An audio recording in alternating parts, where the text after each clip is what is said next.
No, there ain't no stopping us. Fly without a boarding pass. Couldn't catch me, I'll be moving fast. Call me a shooting star. Let 'em know who you are. Flying up in a bar. Wish on a star. Time to show 'em who's in charge. Call me a shooting star.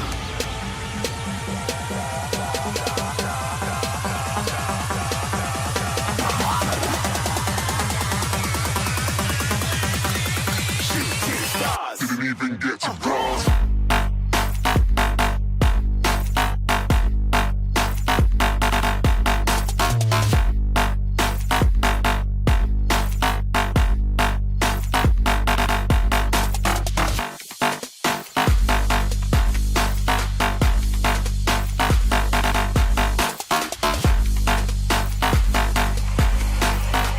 I said I'm moving too far. Get to glass.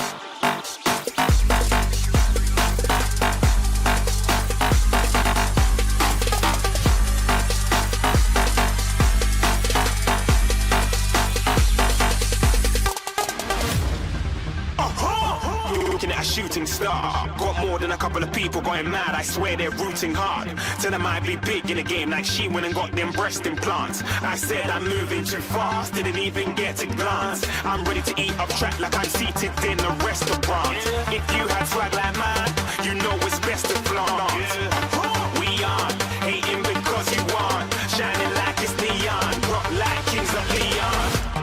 Shooting stars across the galaxy. I stand out, so don't be mad at me. Infiltrate, I'm with my strategy.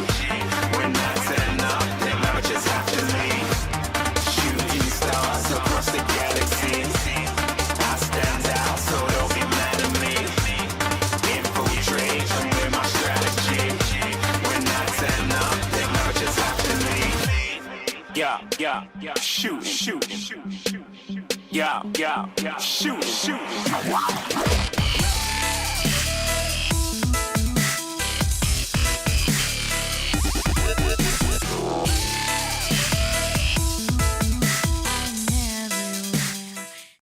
Well, hello everyone. Hey, it looks like my light, I got too much shine here, but listen, I'm not in a studio. I'm in my little makeup area. So this is as good as I think it's going to get, and I'll be happy with it.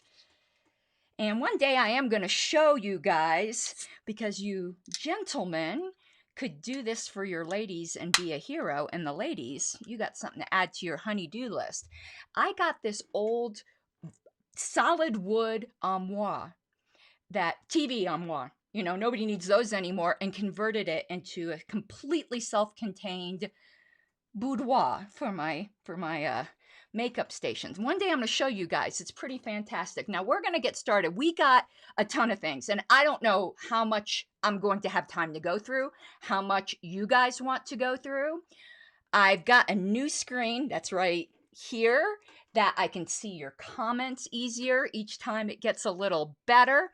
So, yes, and I do see Brian says, let's re-radicalize the radical caucus. It's sad that that statement even needs to be made. Yeah, I'm going to plead no comment on that one. Let's just concentrate on radicalizing ourselves, and the radical caucus will take care of itself. I think that's a better way to look at it. I've got a ton of Ben Shapiro. I don't know why I like watching that too fast talking little man, but I do. And sometimes I agree, sometimes I disagree. The best part, though, is the Island of the Lotus Eaters, which is at the very end, so I might not get to it today. And if you guys don't know what that is, there's going to be another name that's going to trigger you. I decided a while ago that I don't care who we're supposed to hate. I also don't think that just because people have some bad ideas that all their ideas are wrong. But the Island of the Lotus Eaters is a new project from Sargon of Akkad that I know I'm supposed to hate, but I don't. And I don't agree with him all the time. But, you know, I'm done hating people. Now, he's not on these particular clips. There's a lot of hosts. These are two very mellow hosts. I don't know their names. They have wonderful British accents, though, and they're talking about alternative voting systems. And it's great. It's a great discussion. Before we move on now to my favorite Jewish commentator, Mr. Ben Shapiro, I am going to plug my Patreon. Please, down here at the bottom, you can see my Patreon. If you get value out of what I do, please do the free market libertarian thing and subscribe to my Patreon. You do get some bonus content, and I would really, really appreciate it. If any of you have been following me lately, I kind of had a really, really rough month. Not that I'm telling you it's up to you to make me feel better or anything like that. I wouldn't do something shitty like that. And in fact, the ketamine treatment I got, I'm much, much better. But, those little acts of kindness, if not me, if there's another creator that you really, really like, why don't you make their day today and go to their Patreon? If I happen to be that one, wonderful. If it's not me, you will make someone else's day. And I see Julian is here because I cannot get started without Julian. Yay. All right. So if you haven't been to one of these before, it's a get ready with me. That's what GRWM means. That's not some new acronym for some minority community. And I usually do this before I'm going to film something later. I put on my makeup and we talk. How's that? Wonderful. All right, let's get started. So the first bench, and as usual, hey Ryan, I see the comments over here. It's so much easier. As usual, if you guys don't also know how this goes, besides me putting on my makeup, I don't usually know what clips I have lined up. I do it like throughout the week, and I kind of forget. So it's almost a surprise to me. I'm getting old. Forgive me. Let's go, though. I do know it's Ben Shapiro. Well, yesterday, the Brooklyn Center mayor said, I don't believe officers need to have weapons when they make arrests.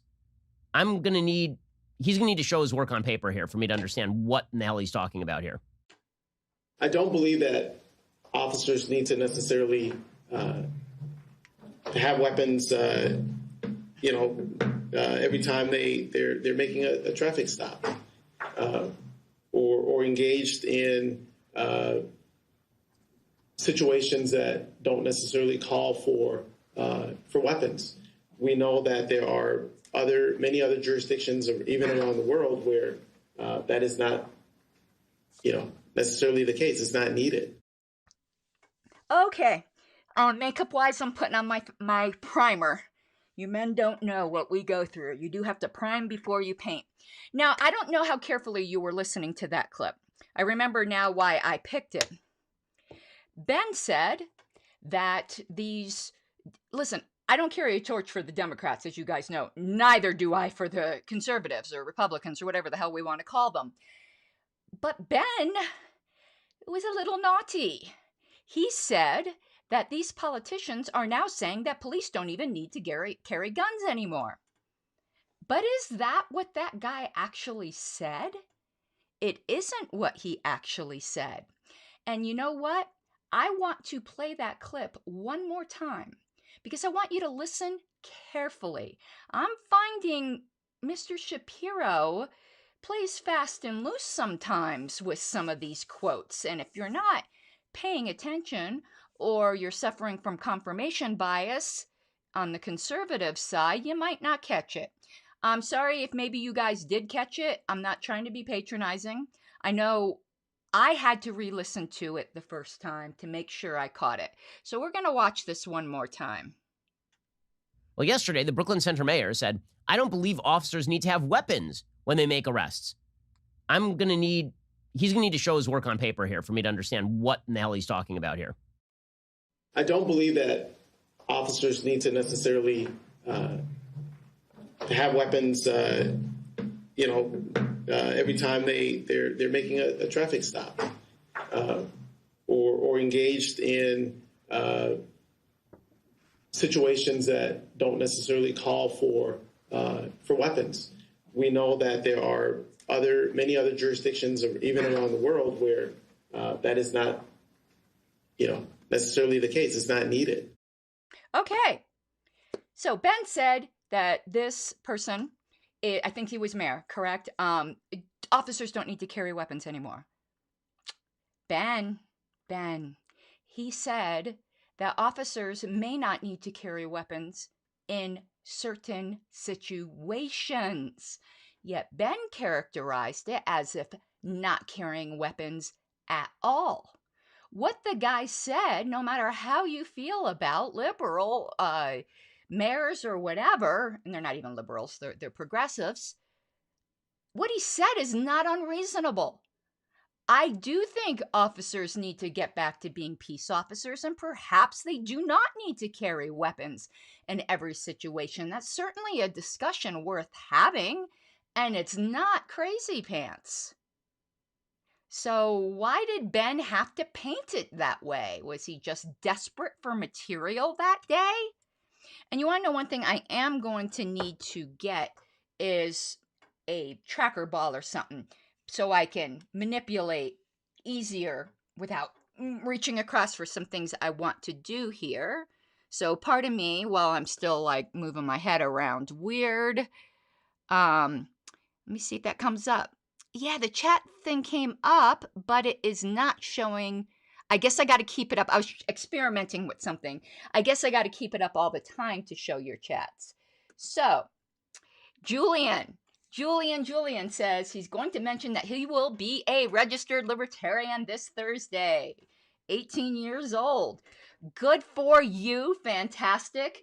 If you get a card or whatever they give you, send it over to me. We will do a salute in your honor. And if you can, please join the National Party.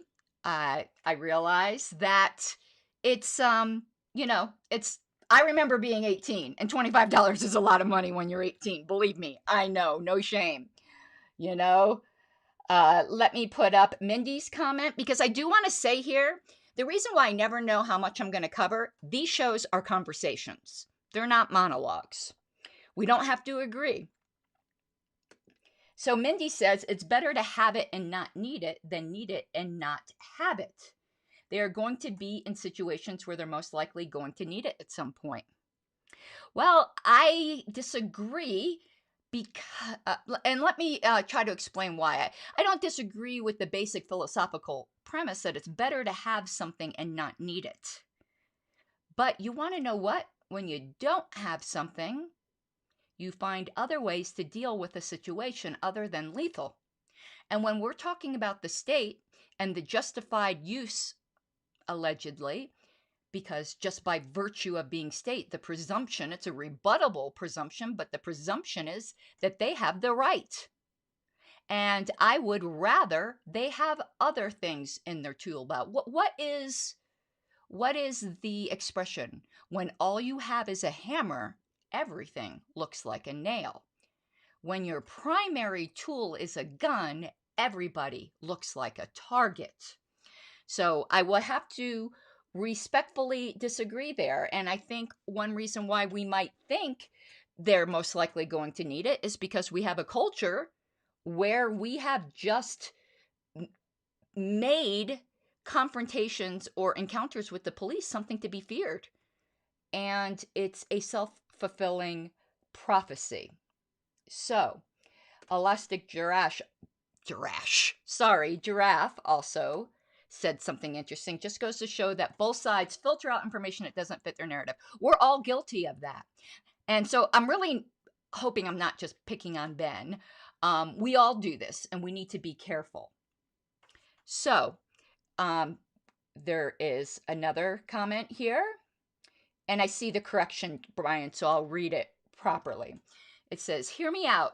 Cops should carry swords. It requires the cop to make the conscious decision, I think you mean, to inflict damage on a person, but it gives the cop a safe distance to protect themselves.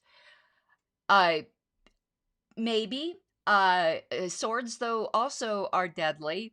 And I think perhaps in that situation, you might, in a legitimate situation, find yourself in the situation of that. Was it the first? I'm really going to show my age here. What was it? Crap, I'm old.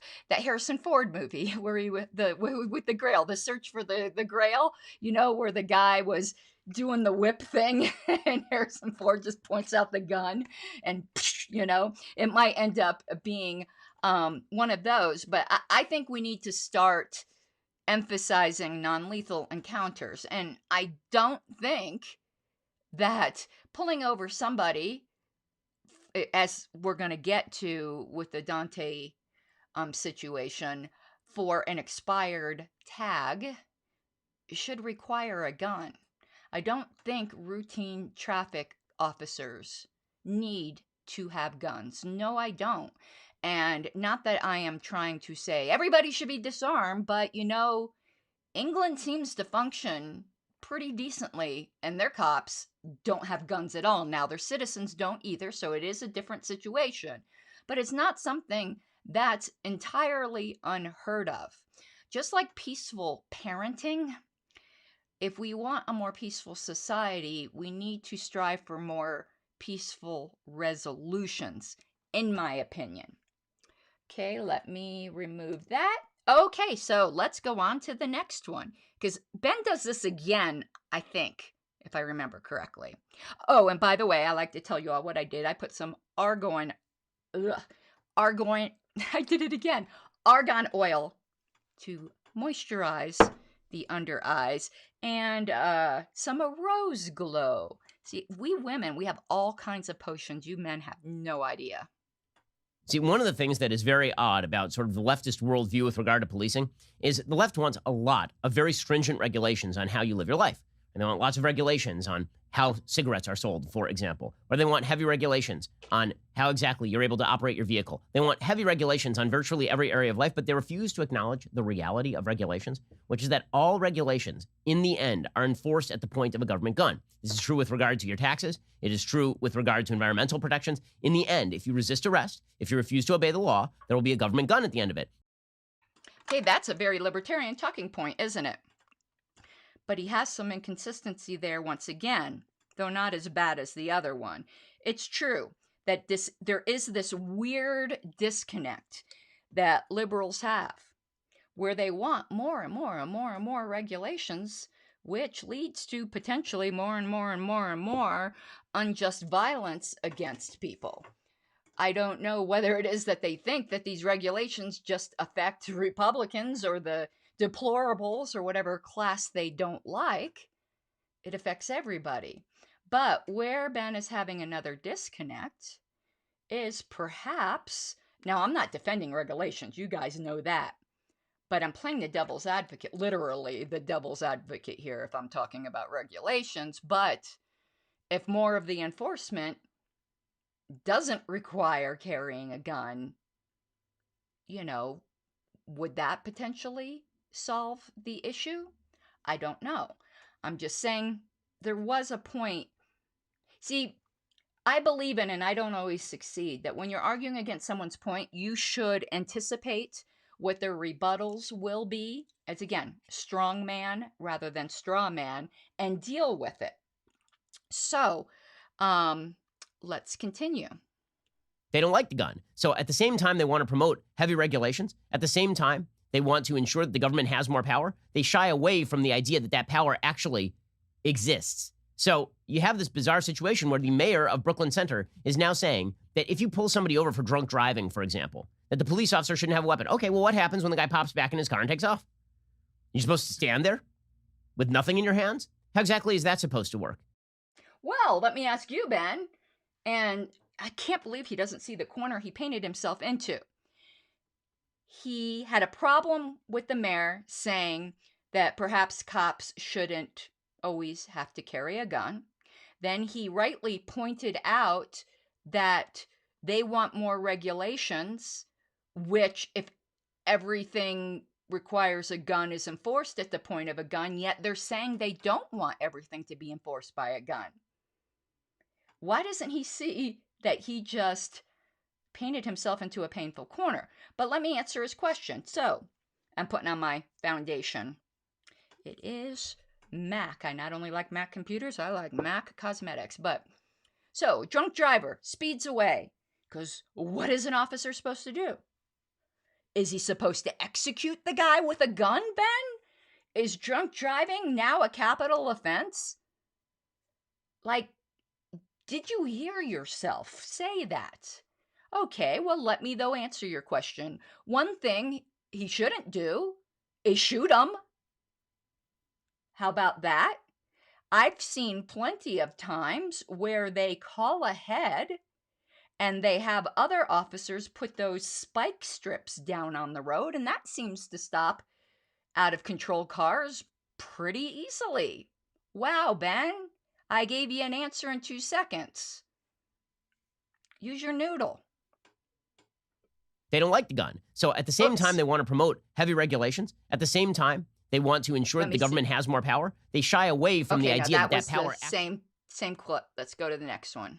There's a recent study that came out, and it showed that in America's major cities, the ones that were riven by protests from 2014 to 2019, ever since the shooting of Michael Brown in Ferguson, Missouri, that the number of police avoidable deaths, according to the study, was something like 300, and the number of total deaths that were actually created. In other words, there were 300 fewer deaths because of interactions between cops and civilians, or cops and suspects. But the number of total deaths in those cities that were avoidable rose by something like 6,000. Because it turns out when you take cops off the streets, when you tell cops not to do their job, they won't do their job. And when they don't do their job, bad things happen. Okay, wow. So, I'd like to see the study because I'd like to know how they knew. I'd like to inspect the crystal ball that determined that, but for the fact that there were less cops or were certain deaths that were avoidable, how many times do the cops actually prevent a shooting?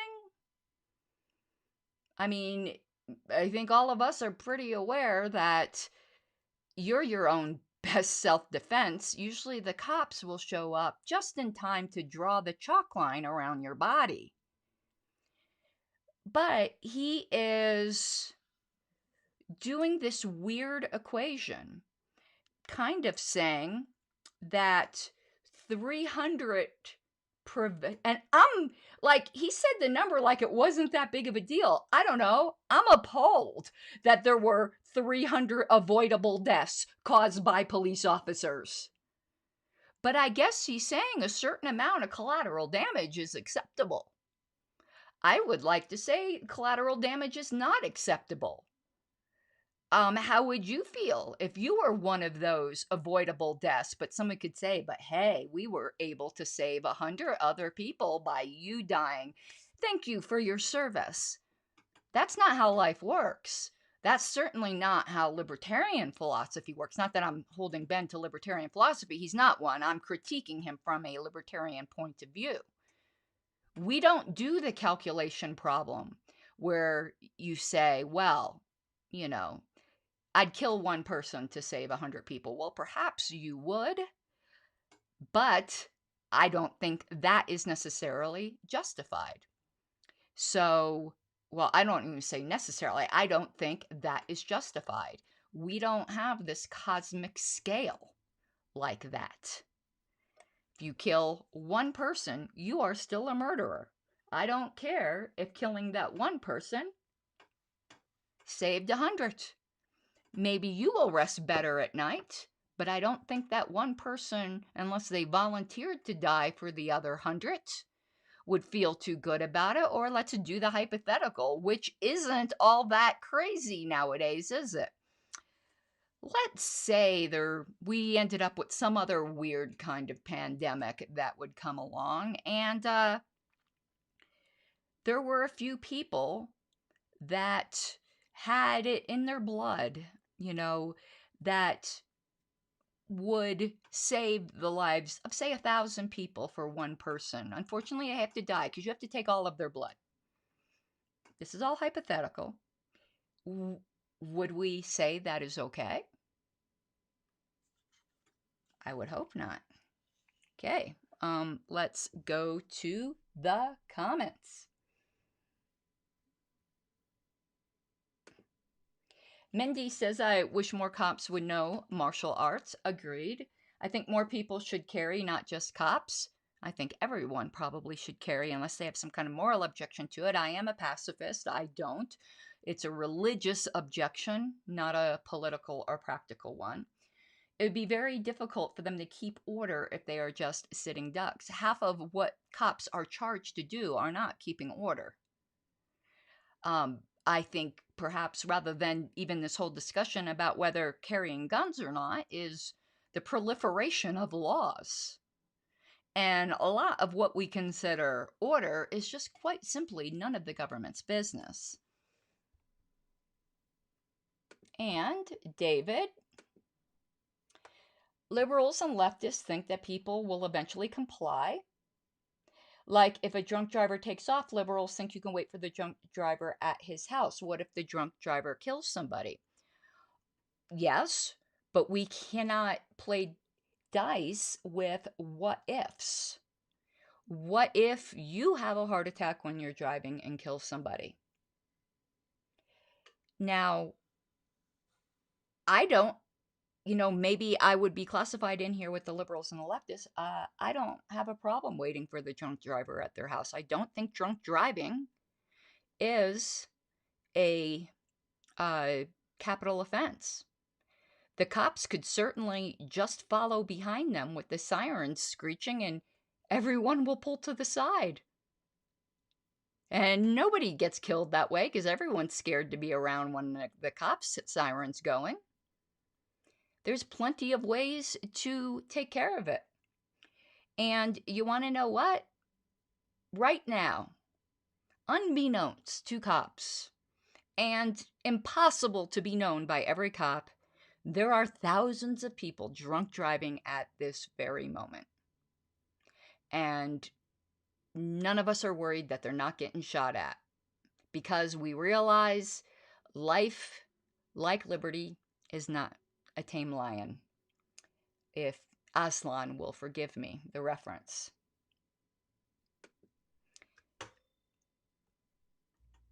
Some people on the left are at least honest enough to go all the way here. So, obviously, you had Rashida Tlaib suggesting it's time to abolish policing in the United States overall. Jason Johnson on MSNBC saying the exact same thing. Honestly, if this is how Democrats want to play it, go for it. We'll see if Americans really feel like they are so safe from their fellow American that the police can just be disbanded. I've been saying we need to abolish American policing as it currently exists. It doesn't work. You know, the average homicides that are actually solved by police departments, only about 35%. You know the number of rapes and sexual assaults that are solved by police departments? Less than 60%. You know the percentage likelihood of being shot unarmed as a black person is like 5 times as likely than a white person. Policing doesn't work the way we're doing it right now. I have a question. What does he think the level of a homicide solving, finding the actual perp in a homicide, what does he think that level would be if there were no police? Would it be 35% or would it be 0? Okay, here he did it again. I'm not going to replay the clip because I hope you were listening very carefully this time. What he characterized these people as saying, they want to abolish policing entirely. They don't want any kind of law enforcement, but that's not what that person said. They qualified the words. Actually, they qualified their words very carefully both times they said it. Policing as we know it. They're talking about reform and using the word abolish the system as we know it and replace it with a different one. Now, we can talk about whether the different one that they want to replace it with is viable or desirable, but Ben Shapiro just misrepresented what that gentleman said. He said, as we know it. So his ridiculous retort, and I'm putting on my contouring now, of how many do you think would be solved if there were no police at all, was just, again, ridiculous. Listen, if you are ever critiquing someone and it seems to you that their position would make them so stupid that you wonder how they don't walk into walls face first, well, there are some people who are that stupid. Most people who have achieved some kind of success in life, for you to even be aware of what they're saying on television or otherwise, they're usually not that stupid. They just disagree with you. They may be gravely mistaken, but they're not completely idiotic. You know, they're not talking, they don't think they're Napoleon, and they're not talking to the Virgin Mary in a slice of toast. So if you ever are understanding somebody to be that ridiculous, step back, because you're probably misunderstanding them. And Ben is smart enough, and I don't like accusing people of dishonesty. So I'm just going to have to chalk it up to sloppiness. But neither of those options, dishonesty or sloppiness, are very flattering or responsible.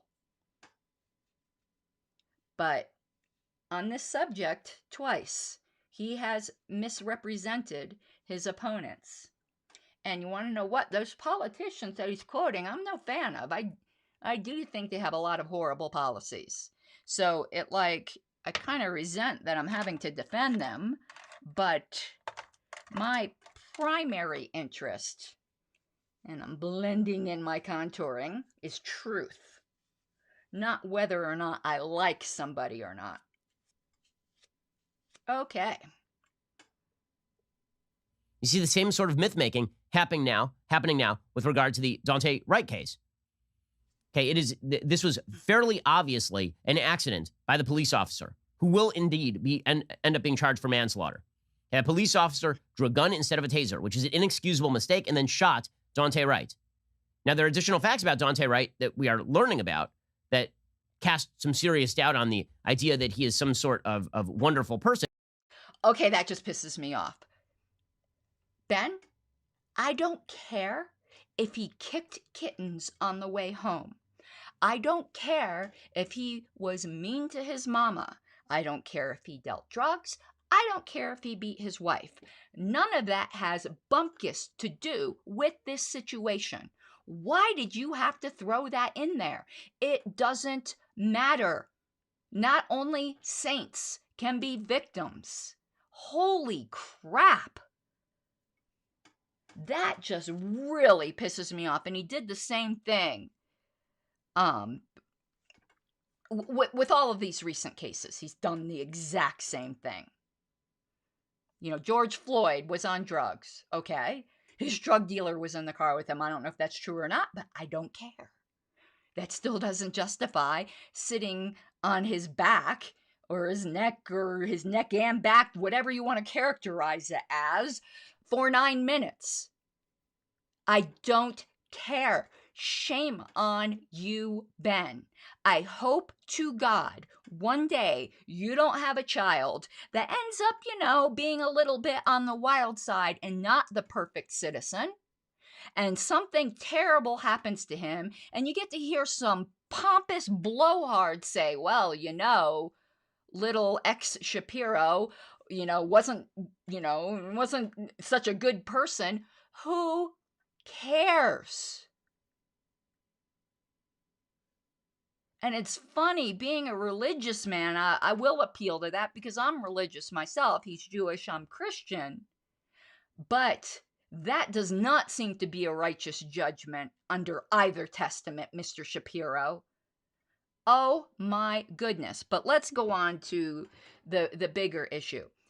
On one point, and I know some people are going to disagree with me, I do agree that I do believe it was a mistake. I don't believe that lady purposely, as in, obviously purposely, it wasn't like, how do I word this?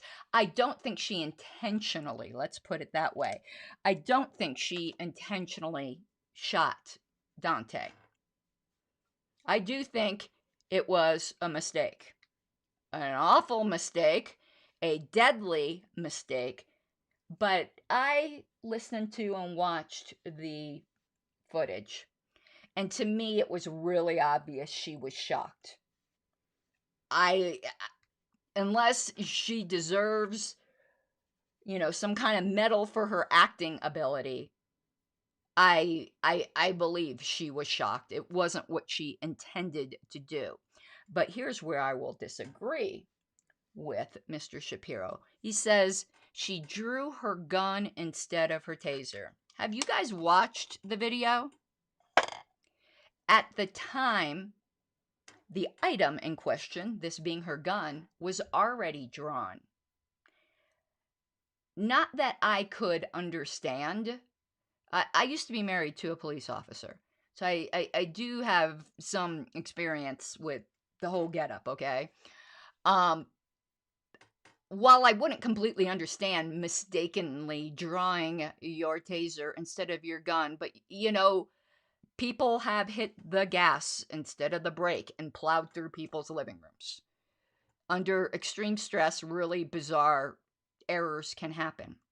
But her gun was already drawn. What was really weird to me about that video was her gun was drawn and in front of her, in her line of sight. So on the body camera, like you see this disembodied arm, because it's coming from her body, with the gun out. Like right in her line of sight, she could see it was her gun. This wasn't a split second pulling something out. So how do I reconcile these two things? Believing that she didn't realize she was going to shoot him, and the thing of me saying, well, this wasn't a split second, like draw the wrong thing. We don't know all the facts yet, but here's what I suspect. And come for me, I guess, if you don't like what I have to say. I bet you we are going to find out there was some kind of emotional trauma going on in this woman's life. Maybe she had a kid that ran away. Maybe she was in the middle of a divorce. There was something going on that had her driven to emotional distraction. That's my opinion. That's the only way I can reconcile this. And I'm not saying only women would be susceptible to that. I'd be saying the same thing if it was a man. But something obviously was going on in her head. And I think we need to look at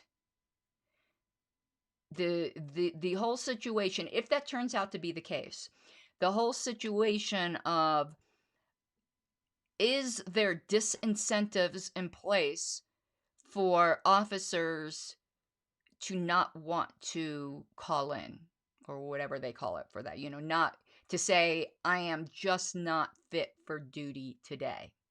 Or is there a lot of pressure not to do that? Because if you're not at your tip top, if you didn't get enough sleep, you are carrying around a lethal weapon and could just kill people, as we see, then you shouldn't be there. And not everyone is at their tippy top shape every day. And we need to make sure that there isn't disincentives for people to recognize this and do the responsible thing and say, I can't go out there today, not with a gun, not with this veneer of authority of justified force. I'm very curious as to what's going to come out. That's my suspicion. I do want to put a comment up here on the screen, because Elastic Giraffe says, I suspect a lot of those unsolved murders are gang related or take place in communities where no one wants to cooperate with the police. Correct. And what are some of the reasons that no one wants to cooperate with the police? A, because they haven't had good relationships with the police. So it's been very hostile. And a lot of that does fall upon the shoulders of the police, but also because there are things that are made illegal that shouldn't be. And what is the elephant in the room here? The fact that the drug war is in place.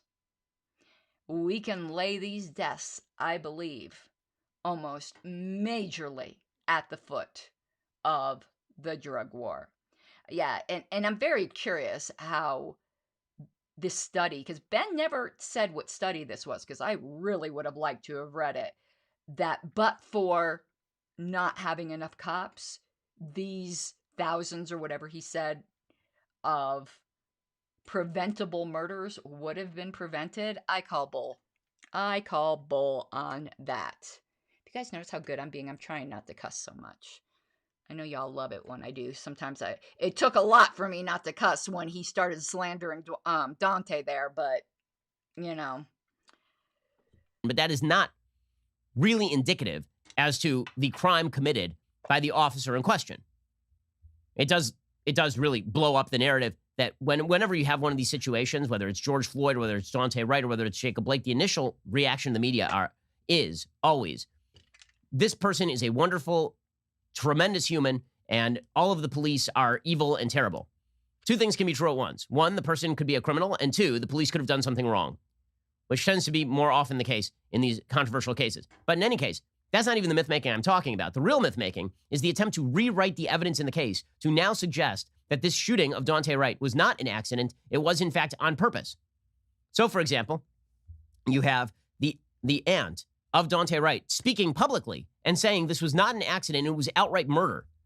Now, we showed you the body cam footage yesterday. The woman literally yells, it's a female officer, she literally yells, taser, taser, taser, shoots the guy and says, oh my God, I shot him. It's going to be hard to come up with better evidence of accident than that.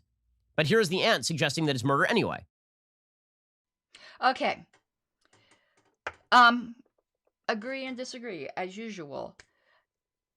The fact that the victim wasn't a saint should be completely irrelevant to everyone. Or whether he was Mother Teresa should be completely irrelevant to everyone. Every life unjustly taken is valuable. Now, maybe I'm just being a Pollyanna on that, but, you know, it's funny where Ben's complaining about media myth-making, of course, and he is absolutely correct on some points, but he's part of the media as well, and here he goes saying, well, this wasn't a wonderful human being or a perfect human being or whatever the word is. He should have just took the higher road and not mentioned that. But he is correct that the media does tend to jump to conclusions and lionize the victim, which is irrelevant. But, you know, call me weird. I'd rather speak well of the dead than ill of the dead. And all police officers are terrible. That obviously depends upon what metric you're going to use. But in the metric Ben Shapiro would be using, and most of Americans would be using, they're correct. Now, from a libertarian viewpoint, I have a problem with people being willing to enforce all of these laws, which are, as he said, at a force of a gun. And I do think that is pretty terrible. And I was married to a cop. And I'll just leave the rest of that unspoken. Sometimes it is not the best human beings that go into, and I'm not necessarily speaking of my ex-husband. That job changed him. I obviously wouldn't have married somebody terrible. But I can say he was not the same person I married when I divorced him. And I've seen that culture. And I'll just give the example one more time. When I was getting divorced, because my husband committed domestic violence against me, and if you know anything, I think it's the same everywhere, but in Florida at least, when there is an arrest for domestic violence, the person who is deemed to be the aggressor is removed from the home and cannot come back, even if the aggressed upon want them back for 30 days. But they are allowed to come to the home to get necessities only. Clothing, toiletries, basic necessities. And they have to come with a police escort. Well, my husband came with a police escort, and he's a police officer himself, my husband, at the time. That was his best friend. And they promptly took all kinds of shit that wasn't necessities. And in fact, drove off with my only means of transportation.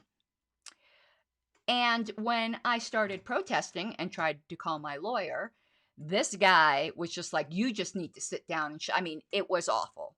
He didn't lay his hands on me or anything like that. But listen, you got guys walking around your house with guns and they're violating what they're supposed to do. But what are you supposed to do? You're going to call the cops on the cops again? But this guy, this wonderful friend of his, Look it up. It's a case in Florida. He ended up being the guy that shot that musician in Palm Beach Gardens, Corey. I think his last name starts with W. I'm really bad with names. But you want to talk about an ideal victim. This was a black man driving home from church practice where he was practicing with the church band.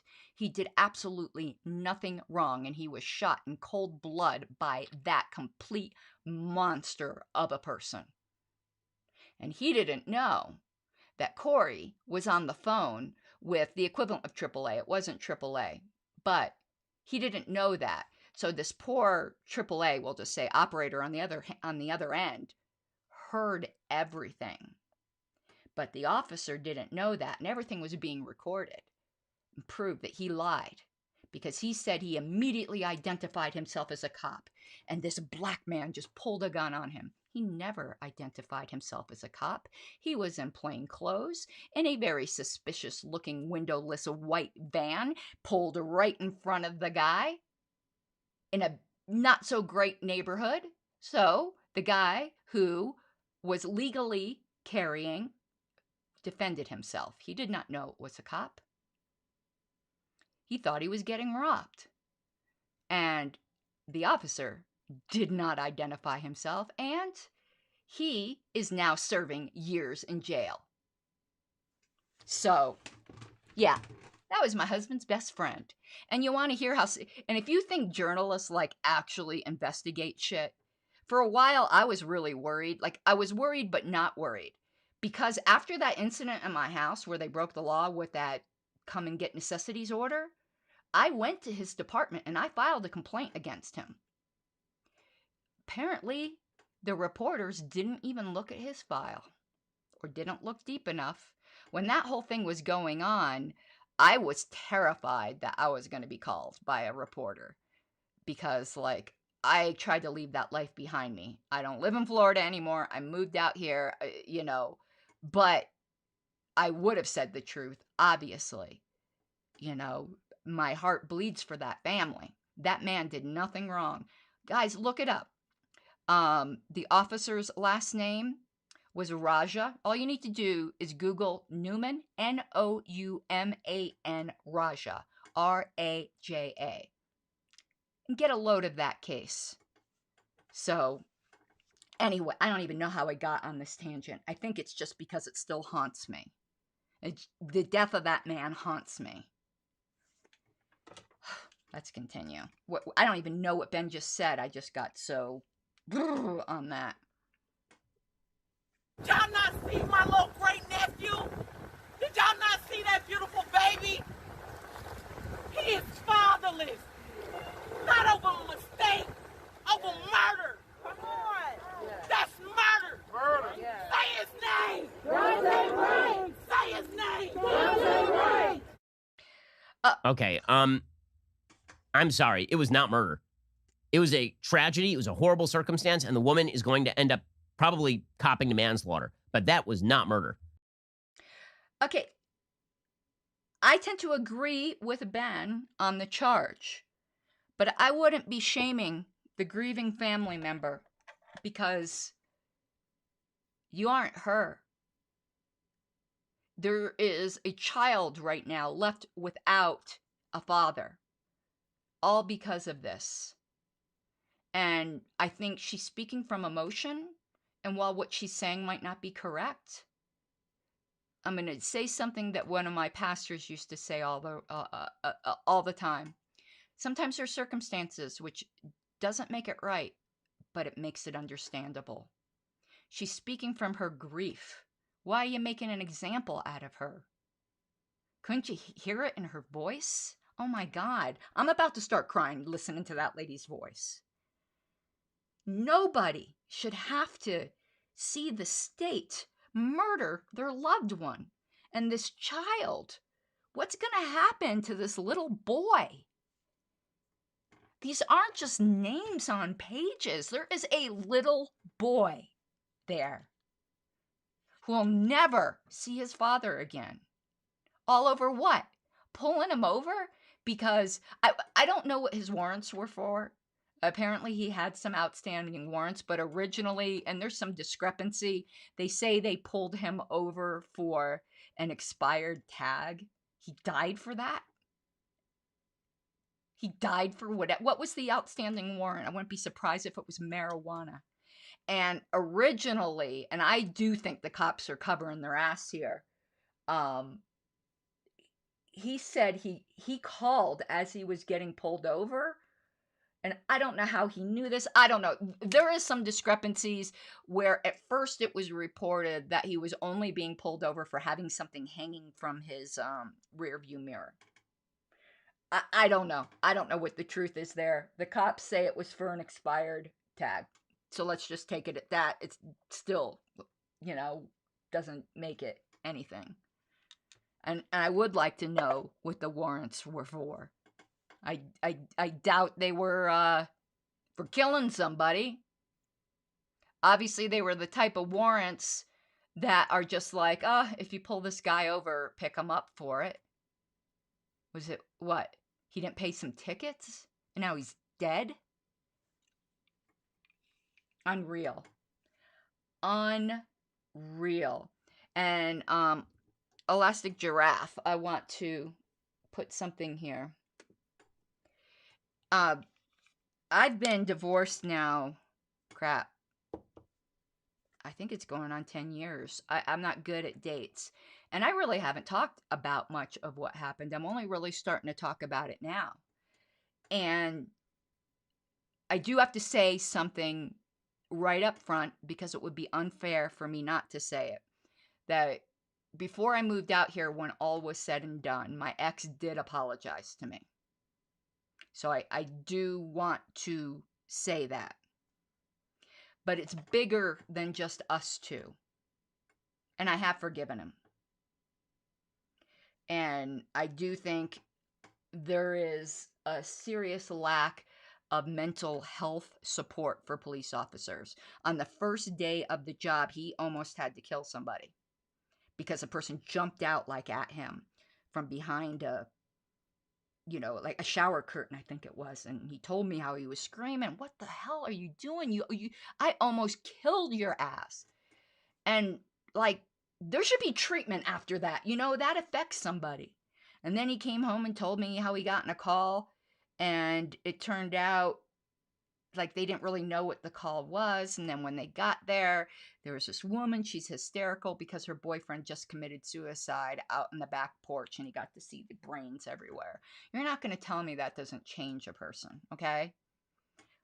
However, all that being said, not only... Oh, so Elastic Giraffe, I wanted to get to his comment where he had said the domestic violence and interspousal aggression statistics for law enforcement officers are really horrific. They are. They are really horrific. Here's the funny thing. What he got arrested for was pretty mild. I didn't call the police because of the domestic violence. I called the police because he was constantly threatening to commit suicide, and I thought I heard a gunshot from in the house. And I was terrified that he had carried through on that threat, and that's why I called the police. And then when they got my whole statement, they found out everything else that was going on, okay? That's what's funny, because the things he had done to me before in the past, like try to like choke me, I never called for that. Why? Because I didn't want him to lose his job. I wasn't trying to ruin his life. Whatever. My fault, not my fault. You're in love with somebody. I didn't want to ruin this man's life. Because if you get charged with domestic violence in Florida, you can never carry a gun again. And you lose civil rights. And I just didn't want to do that. I'd rather have just, leave. But, stupid stuff. All the classic signs of abuse, threatening to kill my pets. I mean, listen, ladies, if you're with a guy who's ever threatened to kill your pets, get the hell out. That's one of the biggest warning signs. Whenever I'd leave, he'd call me and go, "You get your ass back right now or I'm going to set the house on fire with all your pets in it." So that's a huge warning sign, but be that as it may. So I called because I thought I heard a gunshot. And when the police got there, he wasn't in the house. It was, I don't know what I heard, because there was no evidence of a gunshot, but he wasn't in the house. They found him wandering our neighborhood. He had a drinking problem, by the way. Completely drunk with his loaded service revolver, like, out. Want to talk about dangerous? You're worried about the drunk drivers? What about the drunk police officers roaming behind people's houses with their service Glock out? Okay? And nope, he didn't lose his job for that. Not that I wanted him to at the time, but now I wonder. So then after our relationship, he started dating another police officer, a lady, and domestically abused her. And guess what? She's the one that got fired. And she was on a career track to become an FBI agent. And that was totally destroyed for her. She was the one that got fired. And he was still an officer. And then, guess what? You know, every once in a while, everyone does this. Don't act like you don't. Every once in a while, I Google them because I'm curious. Actually, I'm terrified that I'm going to find out that, you know, he drunk ran over somebody or killed a girlfriend or something. And news story comes up that he came to work drunk. Like, what, 5 times the legal limit or something? Like, crazy drunk. And all that happened was he wasn't allowed to use his police car for 6 months. And that was 5 years later. Obviously, still a drinking problem. There's a bad problem out there. There's a bad problem out there with domestic abuse and drinking and mental health issues with police officers. And a lot of them might have been good, decent people when they entered, but that job does something to people. Anyway, told you more than I thought I was going to even get into here. So let's get back to here. And I agree with Elastic Giraffe. She's crying out in anguish. You know, I know. Shapiro just like, he's like being a robot there. You know, don't be making an example of this woman. Okay, continuing. Sorry, this got really dark, didn't it? Canada took a dramatic move toward legitimately dangerous authoritarianism. In Canada, yes. Here's just one measure of it. On Monday, the country's Prime Minister, Justin Trudeau, outlined his government's new corona regulations. Canadians hoping to return to their country must be tested before and after takeoff, he said. Quote, if your test results come back positive, you'll need to immediately quarantine in designated government facilities. This is not optional. Designated government facilities. Now, when this happens in other countries, and it does, we call those facilities internment camps. Good point. I think that's an excellent point.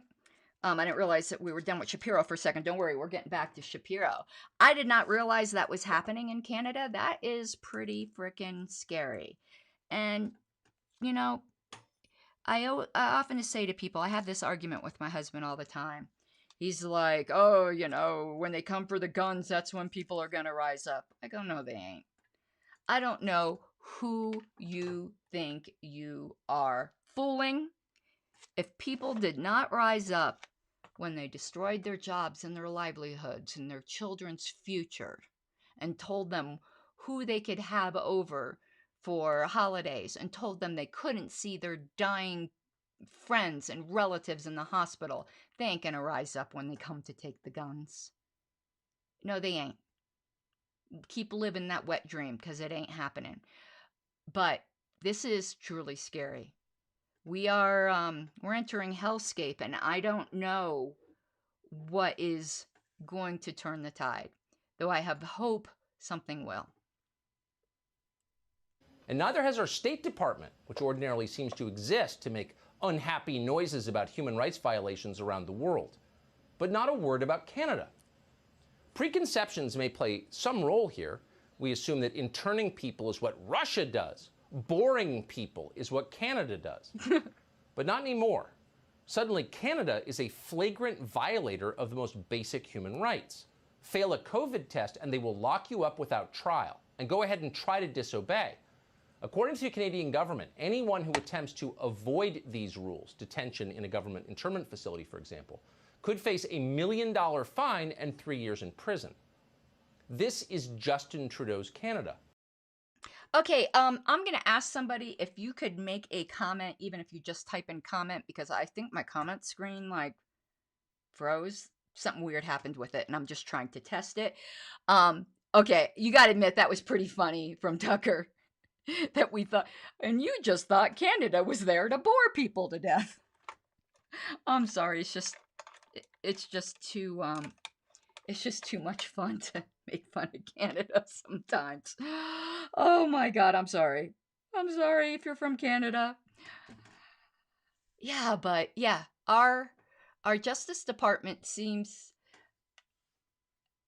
Mike says won't let me comment, and I see the comment. Okay, thank you, everyone.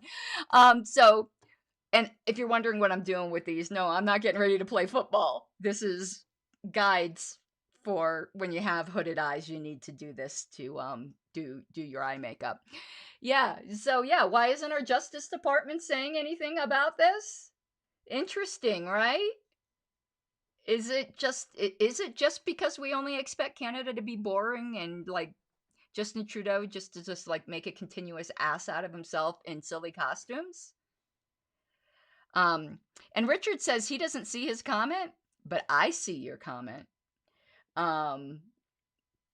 So yeah, I think there's something more of Tucker. Again, I never remember, but I'm just gonna laugh. And I'm gonna relate to you guys a Michael Malus joke. Okay, I know. I just think Michael Malus is hilarious. If you don't, okay, might be an acquired taste, but he makes me pee my knickers. So apparently, I think it was the Libertarian Party of Canada that asked him if he would run their Twitter account, and he said that he only works for countries that don't suck. And I just laughed my ass off. Sorry, Canada. Not really, but yeah. In Canada, where everything has a euphemism, those cells are referred to as approved quarantine hotels. What are they like?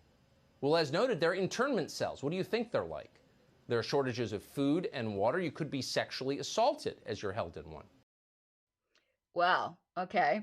Yeah, Canada is very well known for its euphemisms. That is true. And yeah, wow. But there's more. This fall, the CBC, Canadian State Media, ran a story with this headline: Prime Minister health officials warn Canadians against believing COVID-19 internment camps disinformation. Warn them against believing. Sound familiar? That claim, that conspiracy theory, said CBC, that the federal government is preparing to forcibly intern Canadians is patently false. The CBC assured Canadians the government was preparing, quote, voluntary quarantine sites. Yeah, voluntary in the sense of being mandatory, which is what they are. They're mandatory. I know, that's funny. Voluntary. You know what that reminds me of?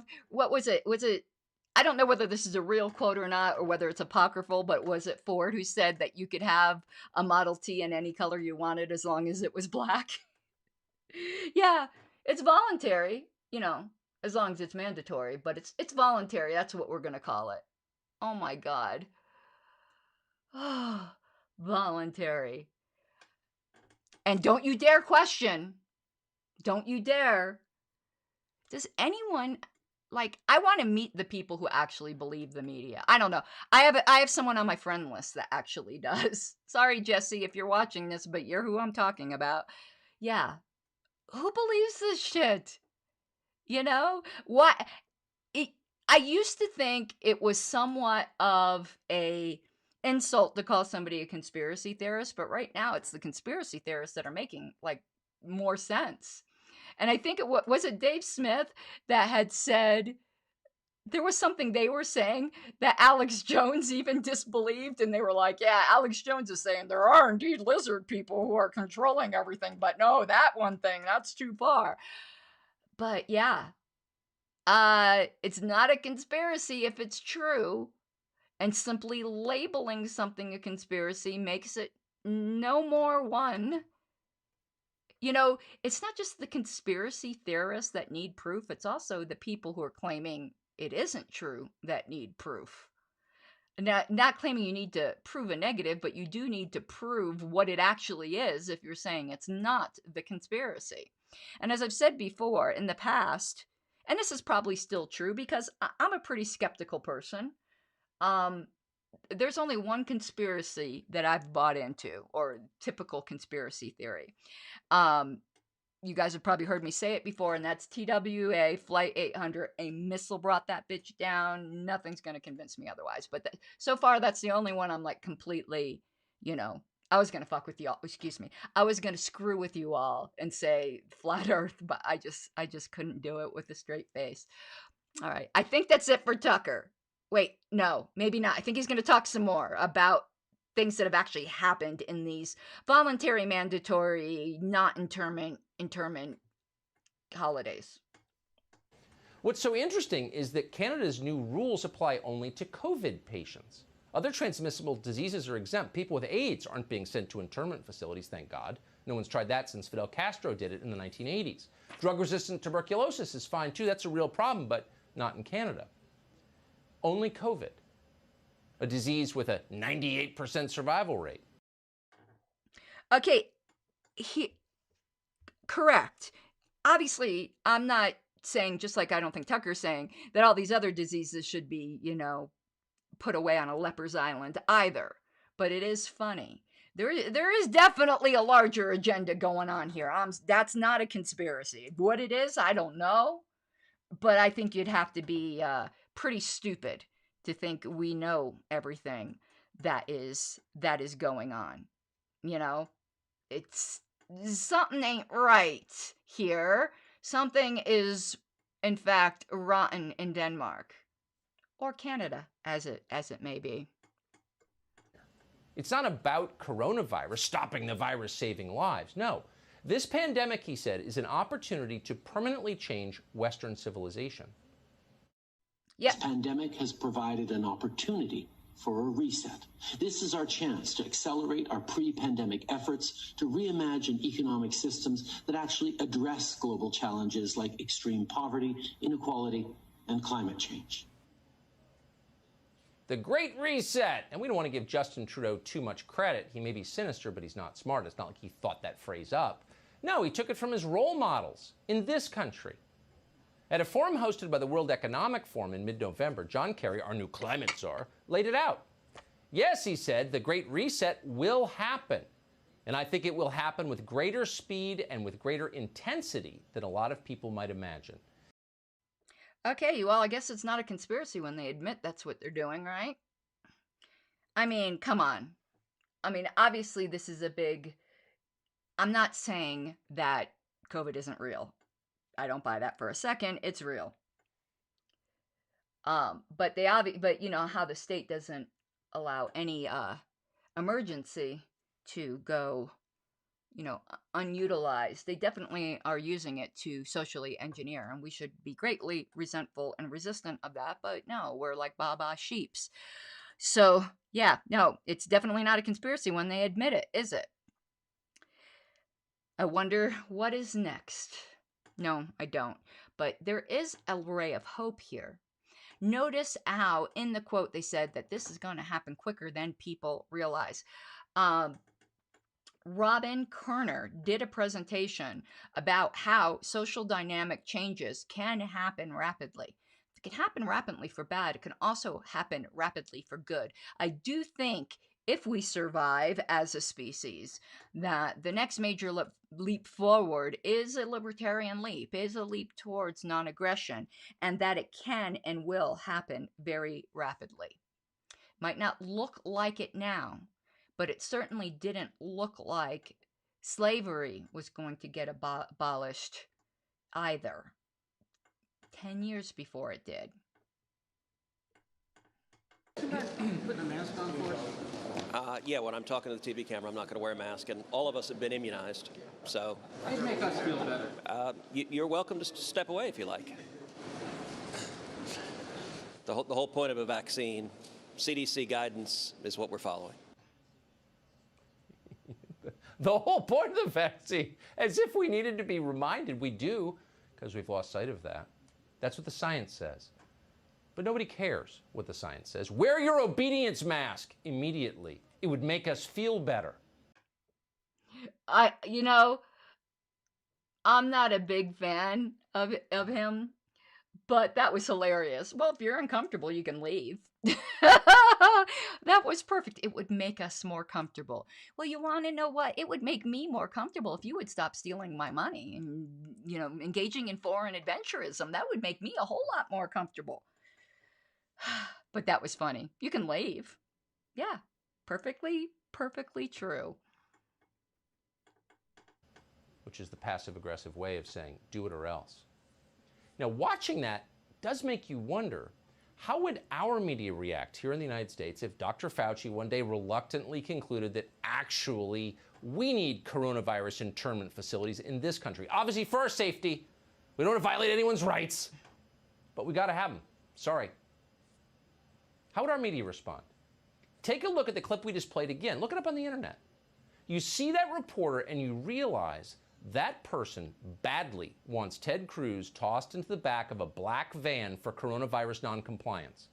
Hauled away. And not just Ted Cruz, but you too. In fact, all the disobedient, politically inconvenient people held without trial, on public health grounds, of course, until they no longer pose a mortal threat to the rest of us. And by the rest of us, of course, we mean the good people, the people who obey. You think that couldn't happen here? Why? Because the Constitution prohibits it? You think that couldn't happen in America? It just happened in Canada. Okay, I took Shapiro to task. Now I'm going to take Tucker to task. I do think what that reporter said was ridiculous and does betray a very frightened and frightening mindset. But to impute upon this guy, he probably doesn't even know that he wanted Cruz, like, shoved in the back of a black van, like, and come on. You know, we can disagree and point out, listen, the situation is bad enough without overstating your case, okay? I seriously doubt that guy literally wanted somebody thrown in the back of a black van. Come on. You say that, and you've just discredited all of the correct things you said. Why does discussion have to be this way? You know, you will hear Tucker complain about the left. Oh, everyone's a racist, or they're a Nazi, or this or that. Was what he said any better? Somebody he disagrees with. Well, he must want him thrown in the back of... Really, Tucker?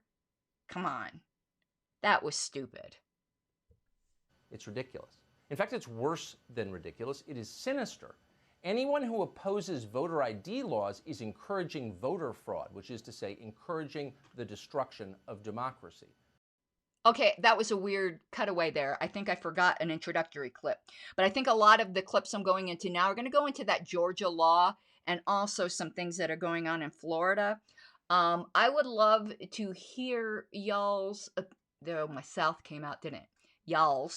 Y'all's opinion on the whole Georgia voter thing.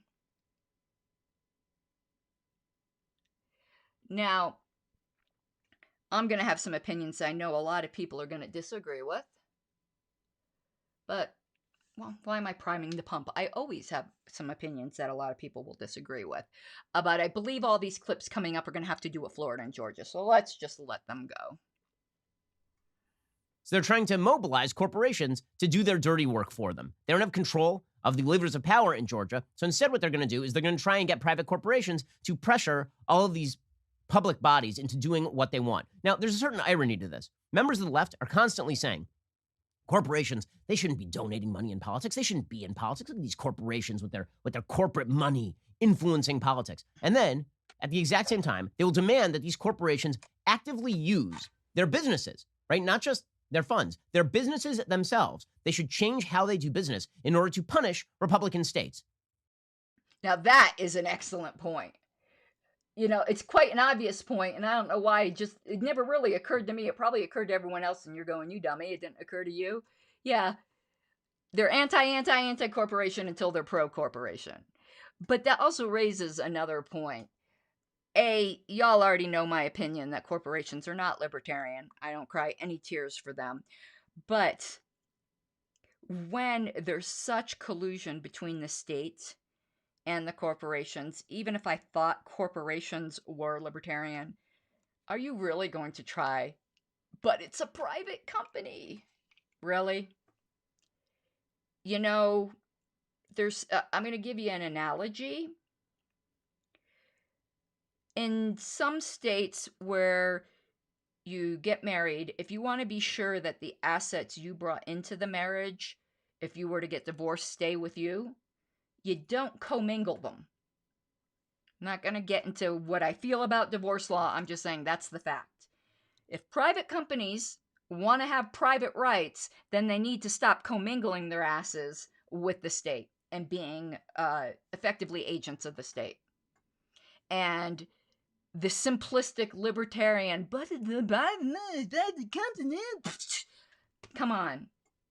Use your noodle, just like I said to Ben Shapiro. All right. His headlines are now indistinguishable from Huffington Post. Indistinguishable. The headline over at Drudge right now is DeSantis accused of pay-for-play in vax rollout. Grocery chain gave PAC $100,000. Okay, so here is what their supposed story is at 60 Minutes. Their supposed story is that Ron DeSantis allowed Publix to hand out the vaccine, the grocery chain Publix, to hand out the vaccine because they gave him $100,000 in his super PAC. Okay, there's only one problem with the story. It's not true. It's not true. That's not why he allowed Publix to do it. He didn't. CVS and Walgreens had the vaccine. I know, I was here. CVS and Walgreens had the vaccine first. They were insufficient at pushing out the vaccine. So local officials said, why not give it to Publix? There are 800 Publix around the state of Florida. What if Publix were able to do it? And it sounds like, hey, that's a good idea. Let's do it. Publix gives money to politicians on both sides of the aisle. It's a grocery chain.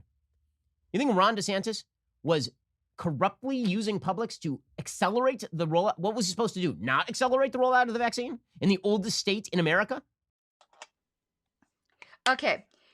I'm sorry that I'm going to be jumping back and forth between political issues in Florida and political issues in Georgia. I didn't organize them properly, and I realized that at the last minute.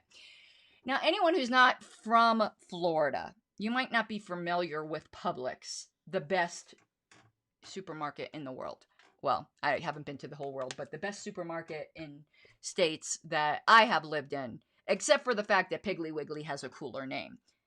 But if only Publix would name itself Piggly Wiggly, they would be the perfect grocery store. Publix, where shopping is a pleasure. It is, in fact, a pleasure. Publix is huge in Florida. Winn-Dixie used to be very huge, but they started going out of business because they were just disgusting. And Publix is dominant in Florida. So it's like making a deal with Publix is the best way if you want to distribute this vaccine, to distribute the vaccine. There was no quid pro quo. $100,000 in a governor's campaign is nothing, and Publix gives to both sides of the aisle. But one thing Ben was not completely honest about, not that I think that this makes a huge difference. Publix as a company's politics are known to lean much, much more conservative. And its image is that kind of trad wholesomeness. Just saying. They're kind of like the Chick-fil-A of grocery stores. Like, the service is just always great, and it's just very squeaky clean. But there's no there here. And I don't know if he's going to bring this up later, but he mentions that the liberal media was going, and there's no Publix in Belle Glade. Okay, those of you familiar with Florida will be familiar with Belle Glade. Belle Glade's probably one of the poorest sections of Florida. Belle Glade doesn't have a lot, and it is a predominantly minority community. It's out in the middle of it's down the center of the state in the Everglades.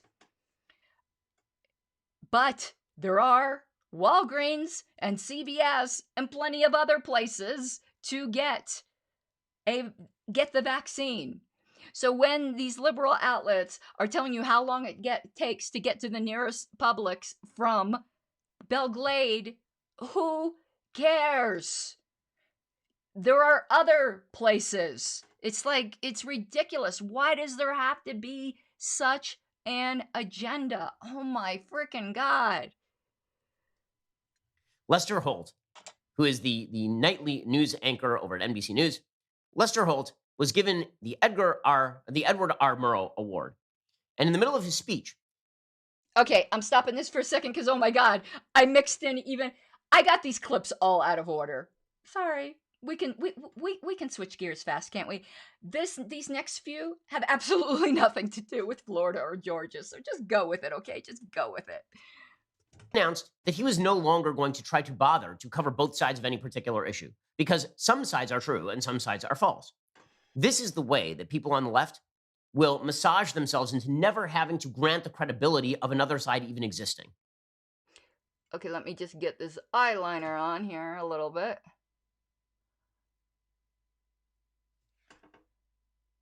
I'm going to need to smudge that in a little. Okay. Yeah, that is interesting. I mean, but are we surprised? I mean, like, I don't know. Like, the traditional media, like, they're the information equivalent of a brothel. They're for sale. Not even a nice brothel, you know, not even one with skilled purveyors of the trade. So, like, are we surprised? But let's hear what this media whore has to say. This is dangerous stuff, in other words. When you have a media that is fully bought into the idea that it is, quote unquote, both sidesism to actually represent both sides of a particular issue, then that's the media just excusing its own partisanship. Now, if the media wants to be partisan, that is totally fine. That is their prerogative. They can be partisan. We're partisan here at Daily Wire. I'm a partisan host. I don't make any bones about it. The difference is I'm not dishonest about it. Members of our establishment media are. They are hijacking an institution, the institution of quote unquote objective media, and they are doing so on behalf of the left in order to vitiate the power of the right in the societal discourse. But are they? Okay, I'm no fan of the media, but just like Ben Shapiro admits his partisanship. Okay, I admit I'm not a huge watcher of CNN or MSNBC or any of that, but do they actually deny they're partisan? I mean, obviously Fox doesn't, and I've always just thought like the rest of them were just kind of like the opposite of Fox, just in the other direction, except for maybe CNN. I think they like try to pretend that they're unbiased, but like MSNBC, I don't know. I mean, it's I really, you know, unless they're pretending that they're nonpartisan, buyer beware, listener beware. Just like when you're listening with Ben Shapiro, beware, they are coming from a viewpoint. And I think it's healthy to listen to a lot of different viewpoints. But did we expect any different? I mean, is this some great revelation? Now, it does raise a lot of very interesting issues as to whether when you're just shilling for a particular party, not even a particular point of view, like a progressive point of view or a conservative point of view, but outright for a particular party, if we're going to have these election laws and FEC and all that, don't you think that this is some kind of in-kind contribution when you're shilling openly for the Republican or Democratic Party? I do. Here's Lester Holt basically undermining journalism. I think it's become clearer that fairness is overrated. Well, before you run off and tweet that headline, let me explain a bit. The idea that we should always give two sides equal weight and merit does not reflect the world we find ourselves in. That the sun sets in the west is a fact. Any contrary view does not deserve our time or attention. Providing an open platform for misinformation, for anyone to come say whatever they want, especially when issues of public health and safety are at stake, can be quite dangerous. Now, listen, there do have to be limits to what you think should be reported, because you can't report literally every view on every single issue. There's just not time. But the problem here is that when innate bias comes in, when inherent bias comes in, now the sort of the sort of confirmation bias that you see in the media all the time. The natural tendency for people on the left is to assume that everybody on the right is saying stuff that is not true, and everybody on the left is telling you the truth. I'm trying to dry my eyes here. My wet eyeliner. Yeah, okay. You don't have all the time in the world to cover every particular point of view. True. But yeah, it is dangerous, in fact, to pretend like there are no other sides, you know, that you don't try to give other sides. That one side is just obviously right. With that attitude, how will you ever allow yourself to hear contrary information? I mean, it used to be, a lot of things used to just be accepted wisdom. You know, we could go real far back and go, you know, it used to be accepted wisdom that you had these humors in the body and, you know, you got sick because you had too much bile or too much this or too much that. Well, if you never allowed yourself to question that, how would you ever know you were wrong? I give this example a lot, and a lot of people think I'm crazy. To go back to the flat earth thing. When I first found out there were people who were seriously flat earth, because I used to think it was just like the birds aren't real thing, I said, okay, well, I'm going to listen to them and hear them out. And I spent a lot of time watching flat earth videos because I wanted to hear what they had to say. There was enough people that, you know, didn't look like, you know, they thought they were Napoleon or whatever the crazy example might be, that I wanted to hear what they had to say. I think they kind of have delusions of grandeur now that I know it a little better, but I wanted to hear it so that I could, rather than just going, it's obviously on its face ridiculous, to know why it's ridiculous.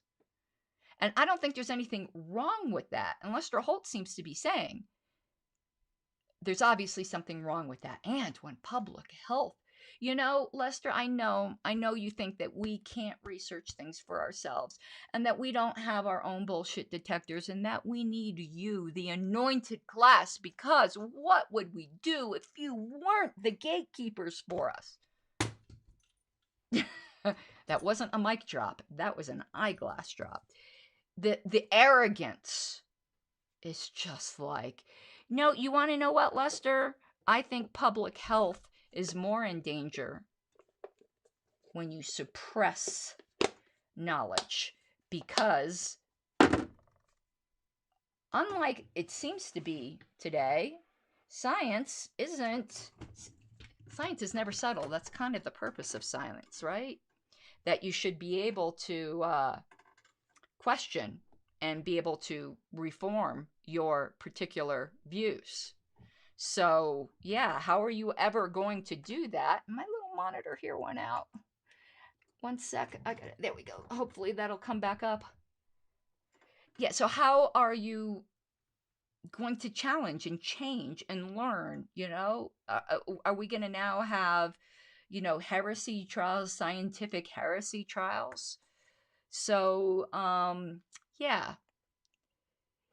I think there's a common sense to it, and that it is beholding upon us to give other points of view and point out why we think they are wrong, not to just simply say they're wrong. Because you want to know what is more dangerous than open misinformation? It is suppressed misinformation, because the minute you tell people they can't hear this for their own good, what's the first thing they're going to want to do? They're going to want to hear it. And if you don't have open discussion, you're not going to have open and intelligent rebuttal of this stuff. Right? And I am trying to get the comments back up because I told you that one screen went. Let me put my glasses on because I'm going blind here. That one screen went down. Let me see if I can. Here we go. Okay, I'm got the comments back. So yeah, the arrogance of the media just makes me want to vomit in my mouth. By the way, James Clyburn, he's admitting that this infrastructure bill, this $2 trillion infrastructure bill, contains no infrastructure. Here he is explaining. It has to do with educating our children. It has to do with taking care of the elderly. I don't understand. We aren't Eskimos. We aren't going to be carrying our elderly people out. Is that infrastructure? That's what I'm saying. And does it blur the line so that you're losing support you might otherwise get if you kept it just focused on that? It says the American Jobs Plan. The American Jobs Plan. This is all about jobs. It's not just about building buildings. Okay, so in other words, yeah, this is just us spending a buttload of money. And Democrats are all for it. Why not? There are no limits. Well, I found it interesting that he said, we're not Eskimos. Well, how did that slip attention? Are you doing an ethnic slur? What is it? You're saying that, like, I didn't even know what he meant. He seemed to be implying, like, Eskimos, like, leave their old people out to die or something? Wow. Where's the call to cancel for the Eskimo hate? I mean, that was just such a weird comment. We're not Eskimos. What the hell is that supposed to mean? I don't get that one. But, you know, it's the left, and they're allowed to say shit like that. Yeah, I really did mix up all these clips, so I hope you guys don't mind bouncing around from topic to topic. Yes, I love this comment. I love this comment, Giraffe. Let me put it up. But people are stupid and may draw dangerously incorrect ideological conclusions if wrongthink is allowed a platform. I know. That's exactly it. Your overlords know what is best for you. You ungrateful wench. And that is generally a lie. It is generally a lie. The Biden administration has been lying like a rug since they entered office, and yet they've been given all the credibility that is unwarranted. And yet, if you take an opposing point of view, then this is treated as somehow misinformation. And the natural result of this is silencing. This is why Facebook and Instagram have now non-personed Trump, according to the UK Daily Mail. Facebook and Instagram have actually removed a Donald Trump interview with his daughter-in-law, Lara, in another sign of the left-leaning Silicon Valley giants canceling the former president. In the interview, Trump tore into social media and the mainstream media for suppressing the Hunter Biden laptop story. He criticized President Biden's green agenda and railed against cancel culture, which he said obliterates U.S. culture. He did this for The Right View, which is Lara's show. During the 18-minute interview, Trump also spoke about running for president again in 2024. Lara had been promoting it on Facebook, Instagram, and Twitter beforehand. At 9:26 p.m. on Tuesday night, 4 minutes before it was due to be uploaded, Facebook emailed Lara's team warning them it would be removed if it went live. At 9:51 p.m., they emailed again to say they had taken it down. Trump has been banned from Twitter, Facebook, and Instagram since the January 6th riots, cut off from his supporters, unable to get messages to them in the way he did before. Yeah, that is crazy. So now not only is Trump banned, but you can't even interview him. If these companies have the power to unperson, that was the correct term, somebody like that. That is crazy. Remember that what's an Arnold Schwarzenegger movie, Running Man? I mean, I used to think about this quite a bit. You know, if the government really wanted to get you, think of just how easy it would be just to tell everyone that you did something terrible. If they can unperson you, they can make you anything. I don't care how you feel about Trump. I defended Alex Jones when he was deplatformed, and I don't carry a torch for Alex Jones. But that's not the point, and that's not the way principles work either. Principles are principles whether or not you like the person whose rights are being infringed. But that is absolutely scary. And I realized that I didn't make any comment at all on the infrastructure thing. That is crazy. Why are you lying? It's not infrastructure. Everything is infrastructure when... Nothing is infrastructure when everything is infrastructure. That's crazy. Okay, Biden. My carpet's getting like a little bit crappy in here. That's infrastructure, and you need to pay for a new carpet. Make my life better. It's wild. It's like crack addicts at a cocaine factory. It's just... Words fail me, and words very rarely fail me. Let me put this up here. Benjamin asked, late here, but has anyone discussed Dave Smith mentioning his possibly running for the Libertarian running for the nomination in 2024. No, I hadn't. I was going to do that at a future time, but we can discuss it a bit now. I just heard it today, actually. And I was licking my wounds because Dave didn't mention me. He said, "Oh, we got to elect Angela McArdle chair." And I'm like, "What am I, chopped liver for secretary, Dave?" I'm only half kidding. Hold on here. I'm getting uneven on my wings. I cannot have uneven wings. So, my thoughts on that. He said that the reason he was thinking about it was he knows how to message and he knows how to recruit people to the party. And I'm not so sure he directly said it, but I believe, at least it was implied, that one of the major purposes of running top of the ticket is to grow the party. And I agree with him. And the Jorgensen campaign did do that. They are the first campaign in a while to share with us their donor lists. Do you think we got all that shit shared for us from? We got some things from the Johnson Weld campaign, but not like the openness that we got. What are you coming in here for? I'm sorry, I'm saying hi to Wayne. You need to shut the door. I can do that. Yeah. I have a special skill set. Yes, that's your superpower. Yeah, so I believe he's right there that is one of the major roles of the top of the ticket. So and I believe he's right there. He does know how to recruit and he does know how to message, and he's got a national platform.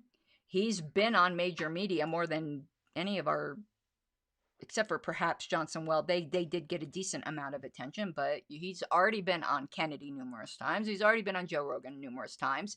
So he already has these connections. He knows how to message. He knows how to message like a boss. Now, what I would like to hear him address, though, is those two things I do believe are the primary functions of our top of the ticket: to message properly and not deceive people about what libertarians believe, like bake the cake. I'm never going to get over that. But there's another thing.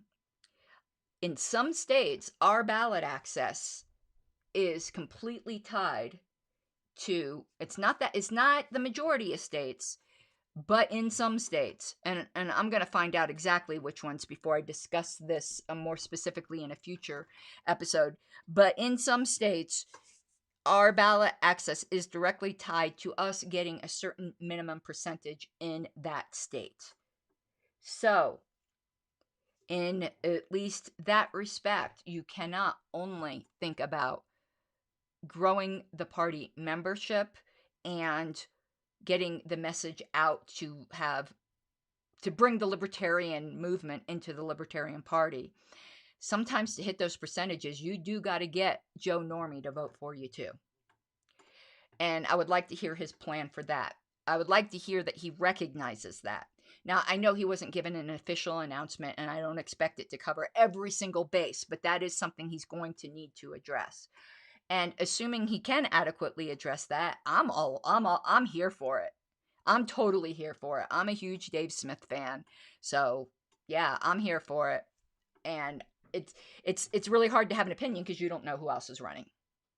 But if that's one of our candidates, then I know we have at least one great candidate, which sometimes is one more than we have.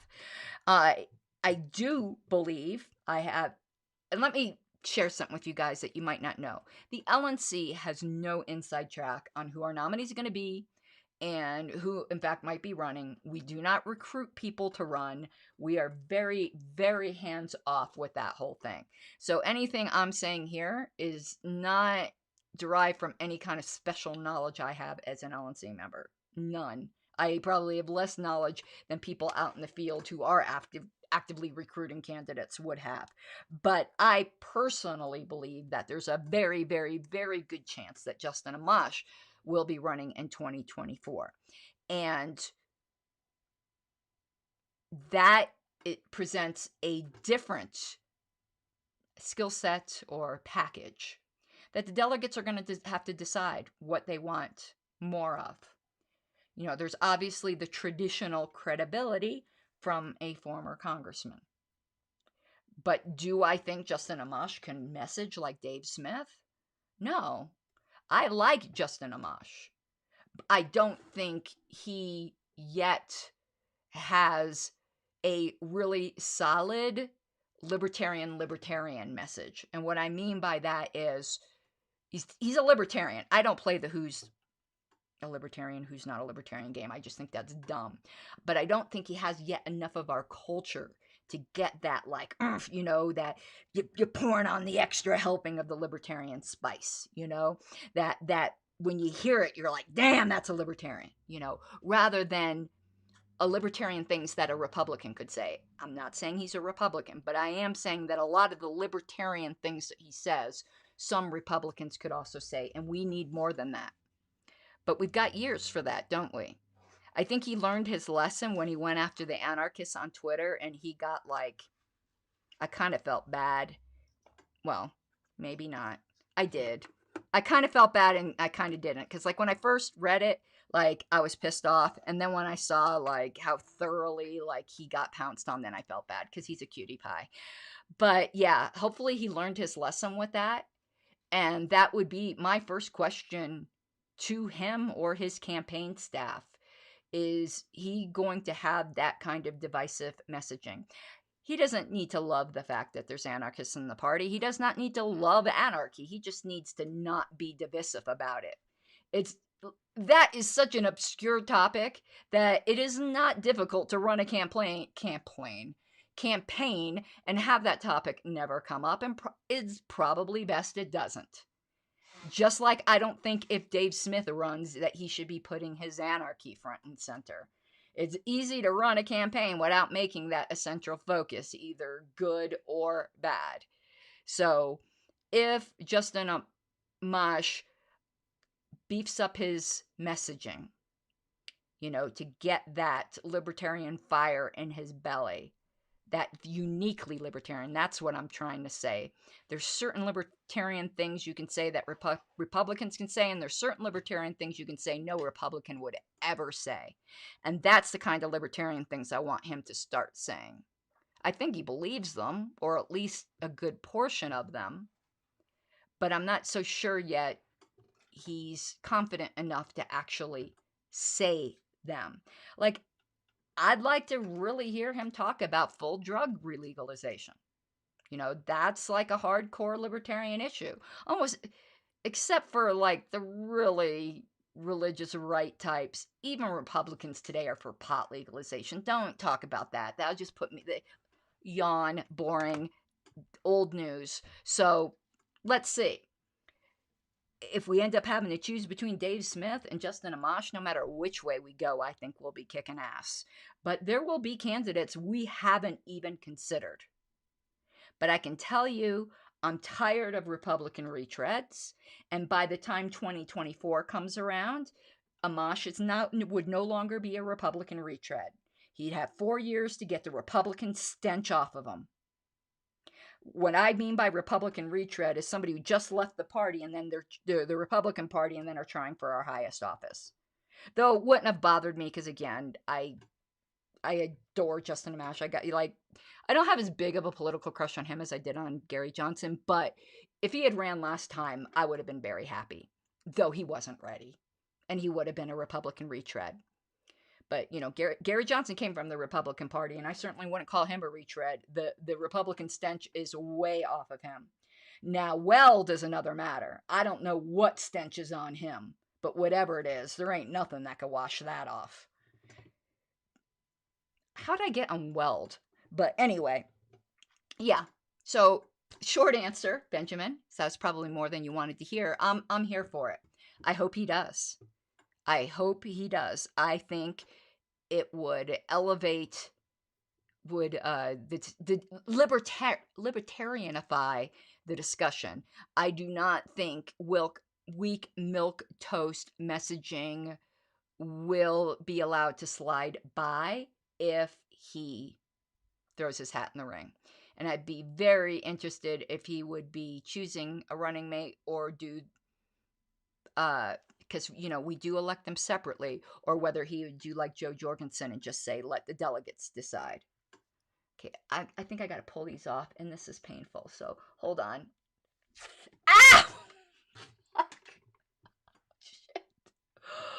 Oh my God, that hurt. Oh my God, that hurt. Ooh, and I need to put more. I gotta rest before I do the other side. Oh my God, and I need to put more under eye concealer. Ooh, that was painful. Okay, let's go to the next clip. We moved real fast from your speech is violence to silence is violence, right? This is the game the left like to play, is that if you speak out in a way they don't like, that is a form of violence. But also, if you stay silent, that is also violence. In other words, the only way they will let you off the hook is if you become part of the Borg, is if you start to mirror the woke mob. Yeah, that was just a clip I thought was very interesting in there. I posted about this the other day, the evolution. Yeah, it used to be, you know, yeah. I mean, I can't say it any better than he did. But the idea that silence is violence. And the funny thing is, okay, hold on 1 second. Oh God, I didn't get it off the first time. Oh shit. Sorry, I'm gonna have to edit all that out. So much for my not trying to curse. Oof, that hurt. Holy crap. Oh my God. Okay. The Libertarians have been buying into that a little bit. If you remember when Nick Sarwark was stirring all kinds of crap within the party, they made that big deal because there was the anti-Nazi petition or whatever it was that Woods wouldn't sign because he was like, I don't have to sign a loyalty oath. My record speaks for itself, you know, and everyone was like, well, if you don't sign it, you know, that's ridiculous. Come on, you don't have no right to make people do that. And people's records do speak for themselves. And I think, I can't remember who made this allusion, but they were dead on right. If you saw that Seinfeld episode where he was in the gay rights march, but he refused to wear the ribbon, and like they're like, what do you mean you refuse to wear the ribbon, and beat the crap out of him? That's exactly what it reminds me of. You know, it's just so performative. You need to sign this petition to say, you know, I'm not a Nazi or I'm against Nazis. It's just like stunning and brave. No, it's ridiculous. It's absolutely ridiculous. Silence is not violence. You do not get to dictate my words. You know, since when is not saying something mean you're guilty of something? And it's also very contextually dependent. I can think of examples where, not that silence would be violence, but silence would be immoral. It would be like, say, for instance, you knew somebody was getting arrested, but you knew they were innocent because you had evidence to that, but you kept your mouth shut. That's a little bit different, and that's not like what the left is talking about. So let's take a look at the comments here.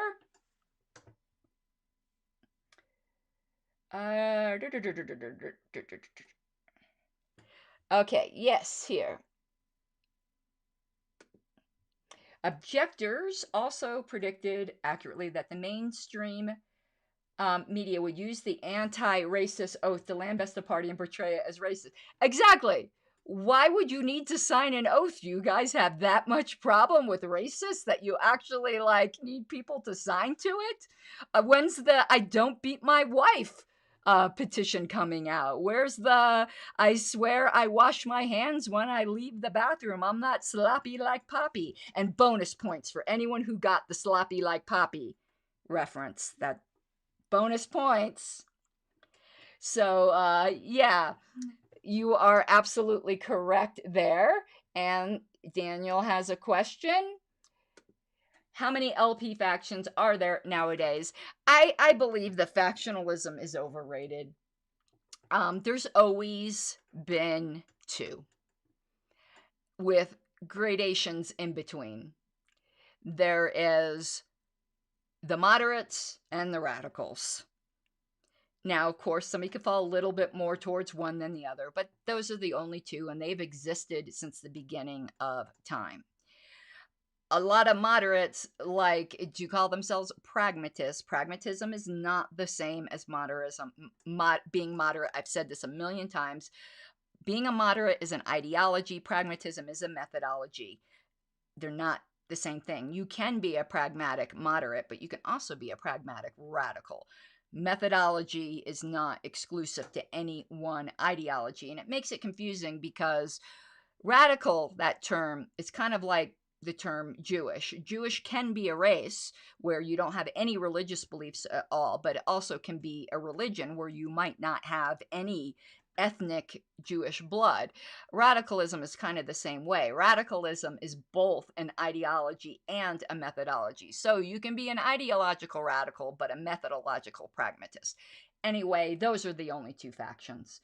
If you want to divide it between ideology and methodology, then I suppose you could say the factions would be the radical radicals, the pragmatic radicals, and the moderate pragmatists, because I don't think you could be could you be radical and moderate? I think you could. So then maybe four, but I'd still say there's only two, and it's the two that have always been there.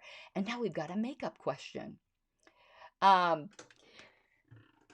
asks, what kind of tape is that you used under your eyes? Is that just for aligning your eye makeup? Yes, it is. And I took it out of its package. It's on Amazon. You guys, close your ears because you're going to get gross. I used to cut out panty liners to do this. And I think I'm going to go back to that because the stickiness on the panty liners was not this harsh. I've got some other silicone ones, but oh my God, that was in the bag that I lost too. You guys, mourn for me. I left a bag of makeup supplies at the hotel, and it was in this plastic, it looked like a garbage bag, and the maids threw it out. And that included my Lashify system, $125. And now I'm realizing my silicone under eye things, and I'm going to have to order more of those because those were much better than this. But let me tell you, simple tape, Scotch tape will do it too. I put Scotch tape. One reason why I like this a little better than Scotch tape is because with it being longer, it catches more fallout if you have really powdery eyeshadow, which I tend to have.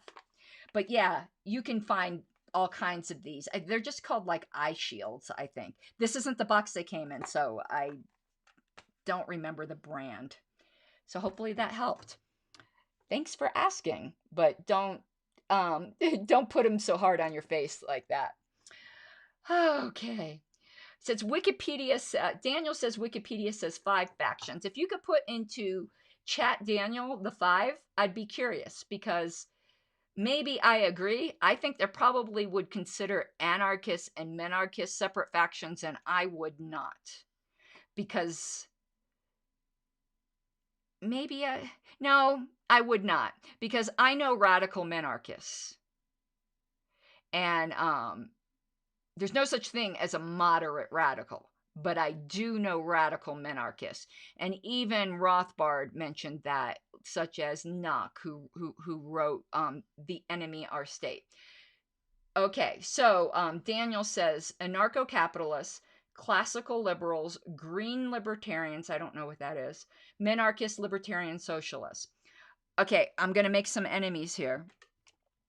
When I say a faction within the party, I mean things that are actually consistent with what the party actually believes. There are libertarian socialists in the party, but they can hate me if they like. It's not consistent with the Libertarian Party. So I don't consider that a faction of the party any more than I would consider libertarian. I'm trying to come up with a term that's not inflammatory, like libertarian monarchist. You know, I wouldn't.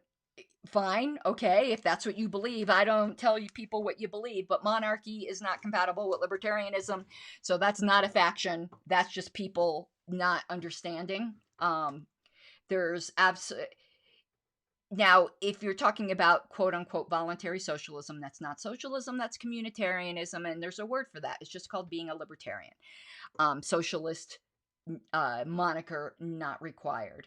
As far as anarcho-capitalists, those would be radicals. So classical liberals would be your moderates. I don't know what the Green Libertarians is.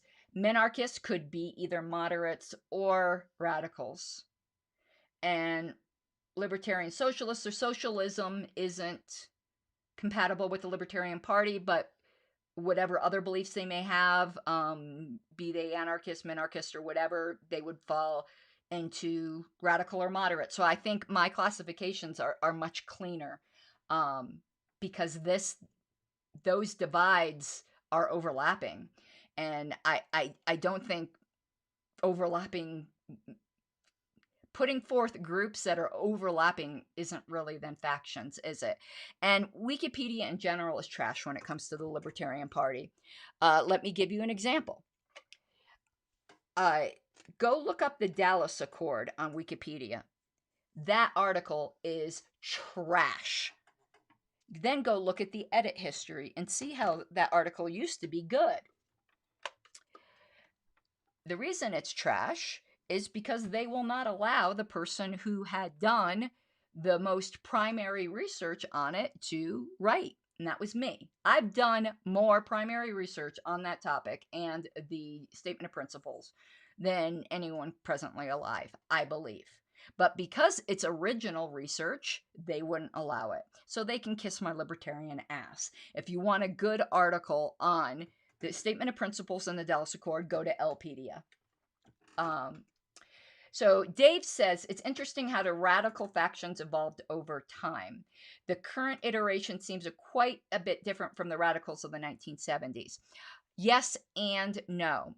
Interestingly, the 5 points of the current radical caucus were part of the 1970s caucus. The biggest difference is that the 1970s caucus were non-voting. They didn't believe in voting. They were like Wendy McElroy voluntarists. That was the biggest difference. And I think they were probably a bit more left-leaning, but I actually do not think they're as different as I think their differences are less than their similarities. But yeah, there were differences, particularly with the very first iteration. There's been 3 iterations. The second and third are nearly identical. The first one, they were non-voting. And they kind of came in, I think, just to irritate David Nolan when he invited Conklin in. So I did a whole podcast on that.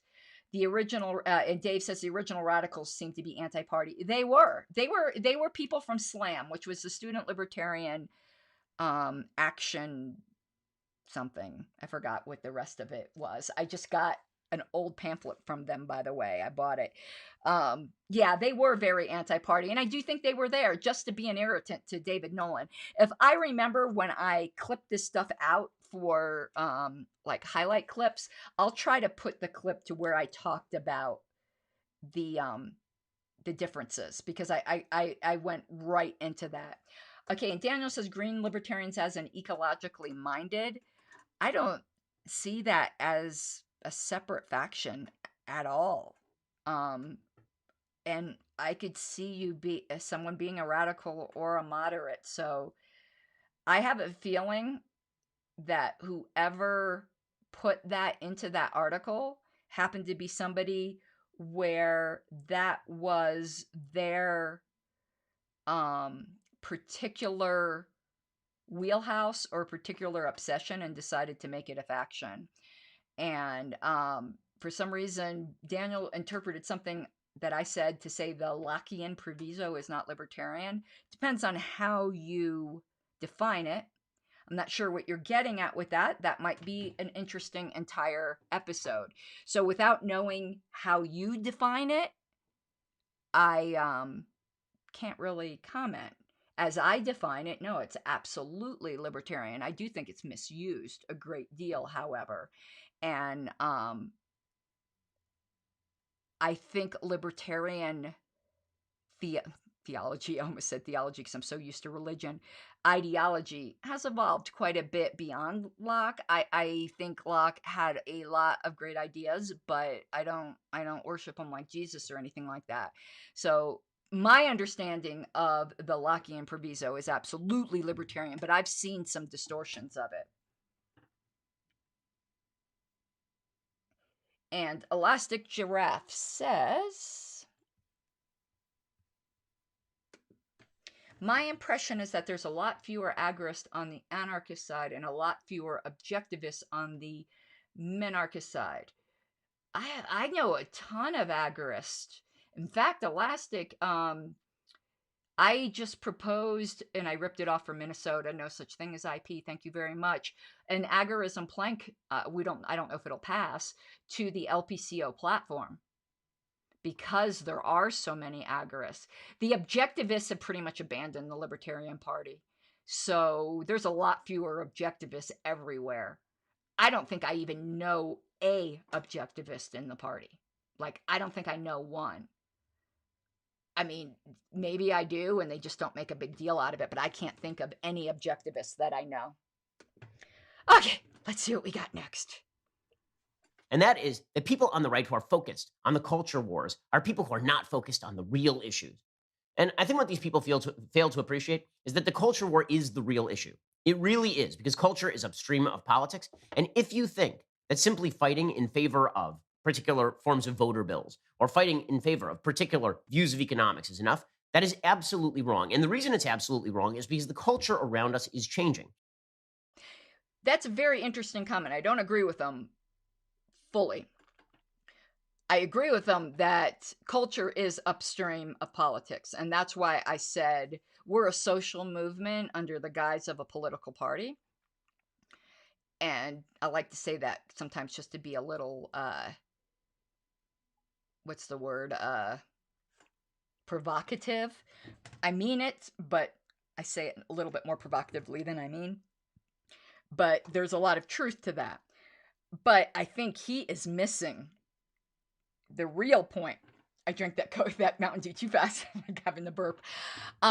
While culture is upstream of politics, the answer isn't to fight the culture war. The answer is to make politics so small and irrelevant that everybody's preferred culture has a place, and it isn't a zero-sum battle. The only reason we have a quote-unquote culture war is because we are using the force of state to enforce our preferred cultural norms. Remove that, and the whole thing is done. And so, fight your culture war, Ben. It never ends. You may be in the ascendancy one day, then the previously vanquished will rise, and there's nothing more vindictive than the previously vanquished. As we can see, why do you think that there are gay people who are out there actively seeking out Christian bakers or whatever to try to drive them out of business? Because the Christians spent a hell of a long time oppressing the gay people, and the previously oppressed want revenge. That's human nature. So fight the war, Ben. Be it all that happens is that things keep getting escalated. What we need to do is so completely reform politics so that a culture war has absolutely nothing to do with it. We need to find a way that everyone can win. The culture around us is shifting, and that culture is now being inculcated. It is now being interwoven. It's being infused into every institution in American life. And so it won't matter what kind of bills you pass when it turns out that every major institution immediately reacts to those bills by trying to cut off the Republican Party or conservatives or anyone they disagree with at the knees. When it turns out the media won't report the truth. When it turns out that your corporate overlords demand fealty or they will fire you. When it turns out that the education system, your entertainment system, when all of those things militate against everything that you believe in legislatively on economics, it does not matter what you believe in on economics anymore. The battle has to be first won within the institutions. Then you can talk about what exactly is the policy that ought to be promulgated. Okay, good night, Julian. I'm sorry, this is a long episode, but I will be breaking it down into pieces for my highlights. But thank you for being here. I got behind, and I just figured we're gonna just have a long live stream, and people can come in and go as they see fit. I can't believe I fucked that up. For those of you who are interested, hey, Anarchy Monkey. I'm putting on my magnetic eyeliner so I can put on my eyelashes in case you're wondering, but you probably weren't. Yeah. So it's funny where Ben's bemoaning the corporate overlords who will deny you a job or this or that. Ben, the conservatives did that to the liberals in the past. You're getting as good as you gave.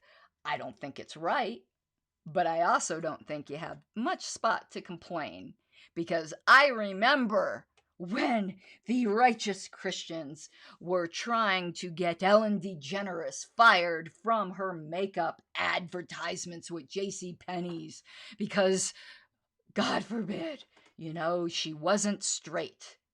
What the hell did that have to do with makeup? She's beautiful. She wears makeup well. That's all that's required. I don't care who she's going to bed with. So, conservatives, you're getting as good as you gave. Now, maybe if everyone would put down the weapons, we could get somewhere. But as long as there's this constant tit for tat, you're not going to be in power forever, and that goes for both sides. Right now, the left is in power, and you don't like it very much, do you? Well, that's how they felt when the conservatives were in power. And I hate it when you both are in power, so I guess I'm miserable all the time when you're only miserable half the time. Sucks to be me. Yes, policy matters. But you know what matters more? The durability of the policy, because you can pass something today. And if you have a culture that is shifted around you, it doesn't matter one iota. This is what you see even in leftist places like California. You'll remember that in 2008, Proposition 8 in California passed. Proposition 8 was a proposition to enshrine traditional marriage as the law in California. It passed fairly with solid numbers.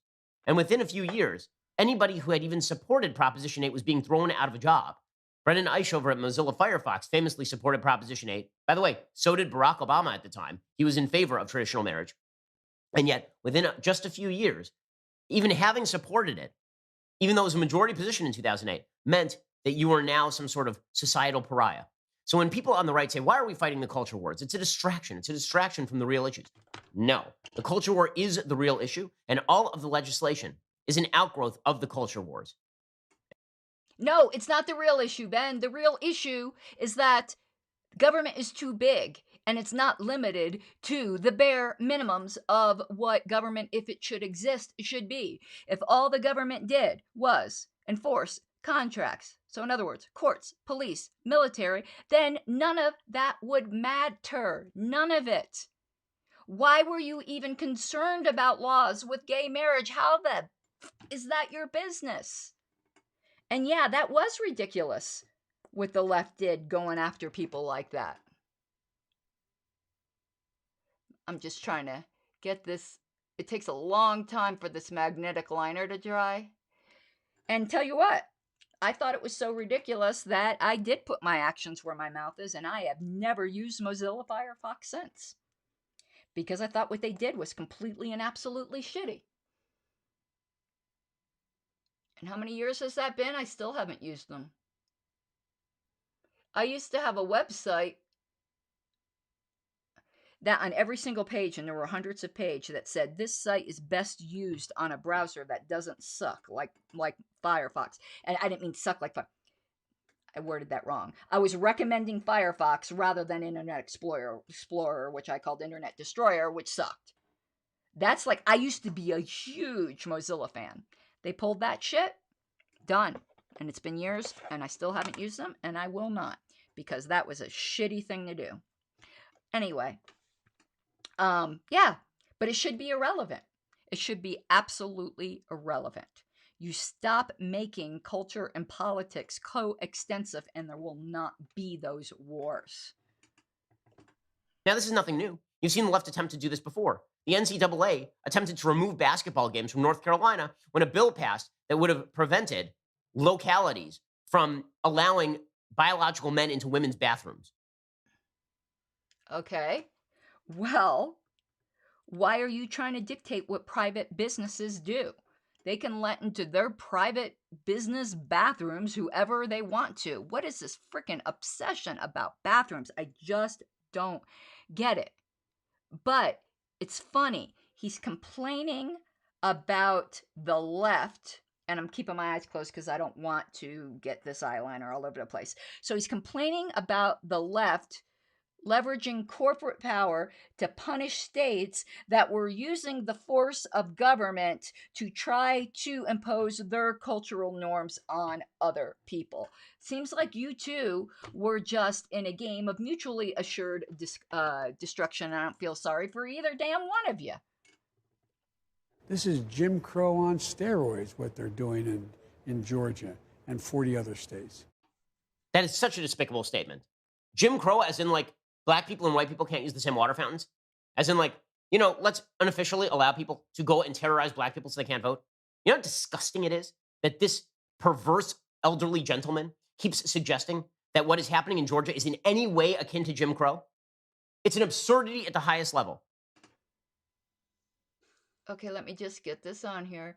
Okay, that was the clip that was supposed to come up much earlier. I am so sorry. When I edit this, I will put them in the proper order. I agree. That is a thoroughly despicable statement. This isn't a racial thing. I don't get it. Maybe you guys can explain it to me. I've had some people who are more so on the left try to explain it to me.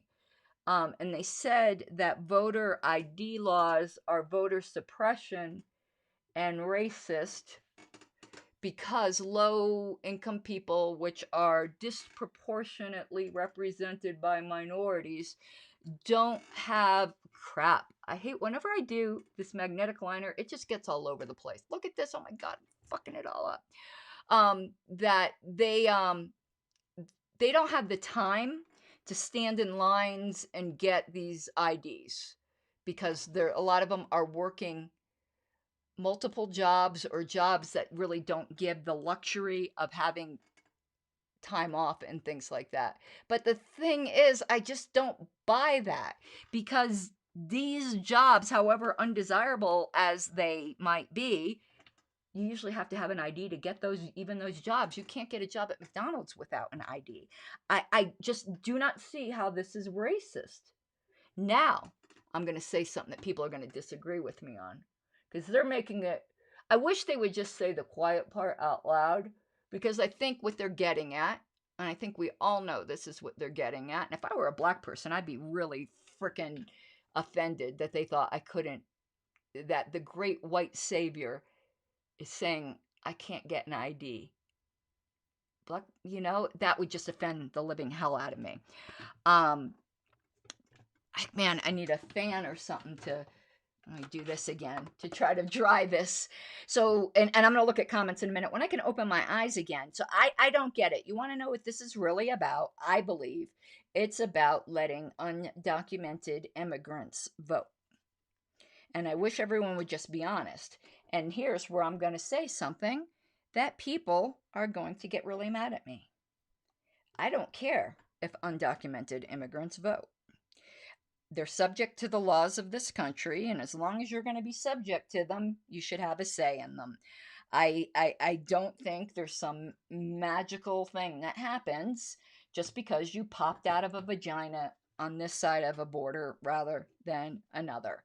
So when it comes to having voter ID laws to make sure that, you know, people who are here illegally don't vote, I don't care. Now, I do care about making sure that people who are only voting once, but the illegal thing, I know most people will disagree with me on that. Oh, and I love this statement from Elastic Giraffe. Let's use state coercion to counter state granted privilege. I know it's crazy. It's crazy. Okay, did this dry at all yet? So yeah, if someone, please, I'm open-minded. If you can tell me how this is racist, And they're trying to make it racist as an anti-black rather than anti-immigrant. I would love to hear it. I do think it's all about having undocumented immigrants vote. And again, I don't care. Let them vote. And, you know, I'm not a big fan of voting as it is, but it's a system that we have. So, yeah, I don't get it. And Jim Crow, really? I mean, that's gross. I just can't even believe that people parrot this with a straight face. And the fact is that Georgia has less restrictive laws than Delaware has, where Biden homestead is. This is just politics using people's race and using the very real race struggles that there are. So I want to put up Daniel's comment here. The right-wingers are suppressing any kind of vote that doesn't break their way with rigorous computational precision. Lots of evidence for it. I'd love to see that evidence. But besides that, I would love to hear how having an ID suppresses a Democrat vote. Unless we're talking, again, about undocumented immigrants. And again, I'm fine if they vote. But the law isn't fine if they vote. So I would love to hear how this Georgia law is suppressing minority votes. Because if it is, then I would be against that. But I'm more laughing over this whole thing because let me tell you something. The Democrats don't care and the Republicans don't care because both of them have their hands dirty with bending over all third parties, which include minority people and women in those parties. They don't care about fair and accurate representation. They can eat my ass because they do not care. They're both flaming fucking hypocrites that suppress the vote constantly. So I'm asking, as a libertarian, if people are being suppressed. I want to know it because I know the libertarian vote is suppressed and I don't like it one bit. And it's so, you're not going to like what I have to say here, the dissent, but I've got some experience with this. If people can vote without an ID card, then how in the world can we stop people from selling their votes? How can you stop people from selling their votes with an ID card? And I'm going to say, here's where I'm going to say the provocative thing, but I absolutely believe it. I think people should be able to sell their votes. I could care less. It's your vote. If you want to sell it, go ahead. This came up in my Colorado ballot selfie case because they said for the minuscule chance that someone might be able to sell their vote, you shouldn't be allowed to take a ballot selfie. Until I went into court and showed them how easy it was to Photoshop the picture of the ballot and sell it 1,000,000 times and make it for whoever wanted me to vote for. But I don't have a problem with people selling their votes as long as they're only selling one of them. But I'm still waiting to hear on how this discriminates against minorities. I just find it extremely offensive to suggest that minorities can't get IDs. I just don't, I want to see the evidence. Because right now, I just think it's gross race baiting. And I don't like it. I don't like gross race baiting because what it does is it makes people disbelieve when there are actual racial inequities going on. It's like the boy who cried wolf. Okay, I'm trying to get this magnetic lash on. Did it get on? I think I need to cut it down. It's a little too big. That's not what she said. Bada boom. But I gotta find some scissors. Sorry about that. Yeah, I still don't see though, and not that I'm expecting it from you guys. I'm not like holding you to that standard. I'm just saying that I still don't see any arguments for how this is racist. Or suppressing minority vote, but let's continue. It's a devaluation of how evil Jim Crow was, and it's a degradation of who Georgians are. It's disgusting. And the fact that he's allowed to get away with the Jim Crow, is there going to be any fact check from the media? Is Lester Holt going to do a fact check on the differences between Jim Crow, where he had segregated schools, and a voting law that applies to every single person in Georgia who can vote? Okay. One thing Ben is missing here, now I'm not trying to say it's a racist law because I just don't see that yet, but one of his arguments doesn't follow. Just because a law applies equally to everybody doesn't mean it's a fair law. Disparate impact is a thing. A law can appear neutral on its face and still be discriminatory in practice because it has unintended consequences. I can't think of a good example right now, but, well, let's say there was an arbitrary requirement that to have a certain job, you had to be at least 5'10", and that really wasn't necessary for the job. That requirement applies to everybody, no matter who applies, black, white, male, female, young, and old. But what would the impact of that job be? Less women, because women generally, it's much more unusual for a woman to be 5'10". So you can have something that seems on its face to be neutral that does in fact have disparate income.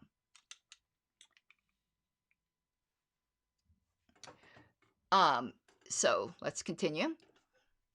Hello. Welcome to Contemplations, where we talk about something that is... Okay, so that's it for this. I want to introduce on its own. Looks like that's on there, huh? My magnetic eyelashes on there. Boop, boop, boop. Glamorous, huh? I still got to put the other one on. That's going to be fun. Yeah, so yeah, I am open to it. Anyone can email me or at another live stream tell me how this is racist or against minorities. I would love to hear it from you because as a libertarian, I would like to know, though I'm still not going to cry a river for the freaking Democrats or the Republicans because they are the biggest vote suppressors there is when it comes to maintaining their grip upon power. And I find it, you want to know, Ben Shapiro said the Jim Crow reference is despicable. You want to know what I find despicable, Mr. Shapiro? That you never mention ballot censorship and the silencing of third-party voices.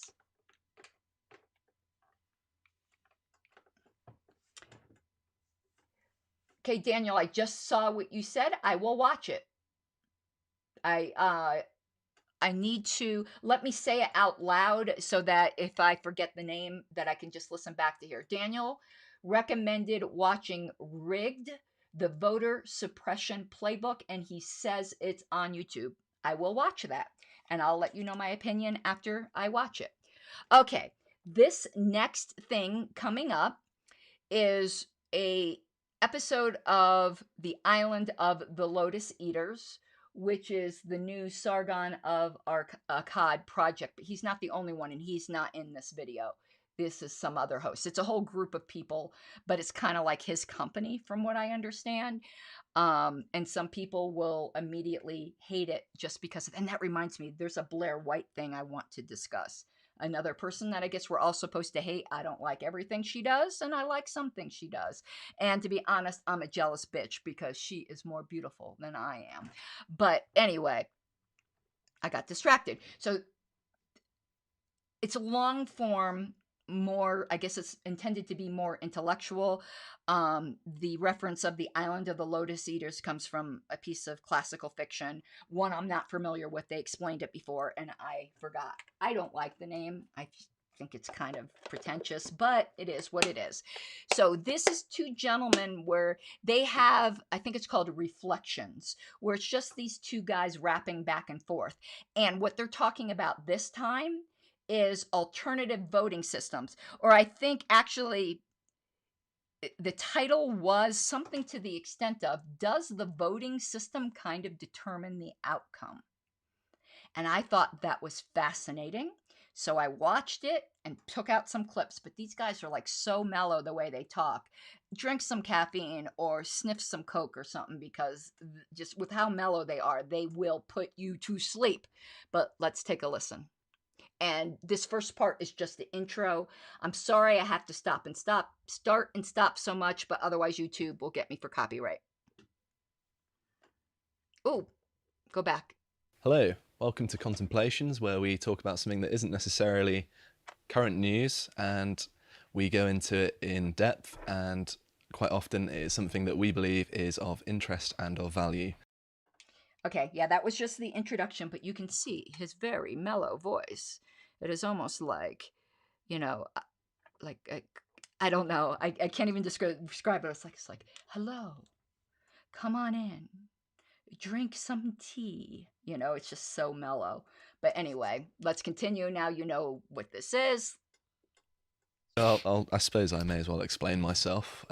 So over the past 10 years or so, this is probably my most solidly held belief that the first past the post electoral system is terrible. And this is the system which, sorry if I'm stealing some of your notes here, I haven't actually had a look at what Hugo's got to say, but it's the system that's used in the UK, I think Canada uses it, the US and India are the main countries that use this system, but there are a series of flaws in it that I feel are inexcusable, and there are much better alternatives to it. And although there are plenty of defences of this system, I find that it doesn't really justify its use.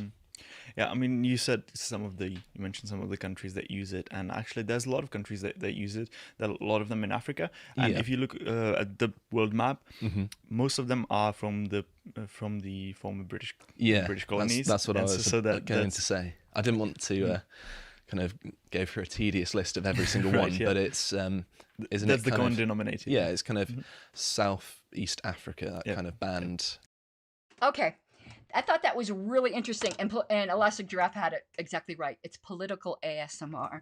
I once did that once. I was like, taxation is theft. I might do a Libertarian ASMR. What do you think? So, got the eyelashes on, I think. I'm just pressing them down. What we go through for beauty, right? Okay. So we got the setup here where that one guy thinks first past the post is like absolutely horrible, and I absolutely agree with him. The other guy is going to be defending badly. This one is a little too long. I think it's bothering me, but I'm just going to live with it. Or did I not get it all the way to the end? Fuck it. No, I can't. I'm going to have to cut a little bit more off. I'm sorry. It was just really bothering me, but I'll continue to talk. What do I do with my scissors? What do I do with my scissors? Where are you, scissors? Oh, here they are. Sorry. Premature panic. Yeah, so I thought it was interesting that he brought up that first past the post is predominant in countries that used to be British colonies. I did not know that. I learned something. So, for those of you, most of you I'm sure know this, but I know some people watch my channel who don't. First past the post is what we have here. And what that is in an election, the person who gets the most votes, even if it's not the majority, though some areas do require a majority, like Denver has this thing where they require a majority, and then we have all kinds of runoffs. But in general, a majority is not required. It's plurality. And the one who gets the most wins, even if the most is 33% of the vote. So it's uniquely a terrible system in my view, and we're going to get into a lot of reasons why here, and I will reveal my hand right from the beginning. I'm a big fan of ranked choice. For example, Australia and New Zealand use more proportional voting systems, and they are obviously former Commonwealth countries that have abandoned first past the post for good reason, I feel. And so I feel like often there is this kind of discussion in the US in particular, talking about that there's this two-party system and it's kind of locked in and there's nothing anyone can do about it.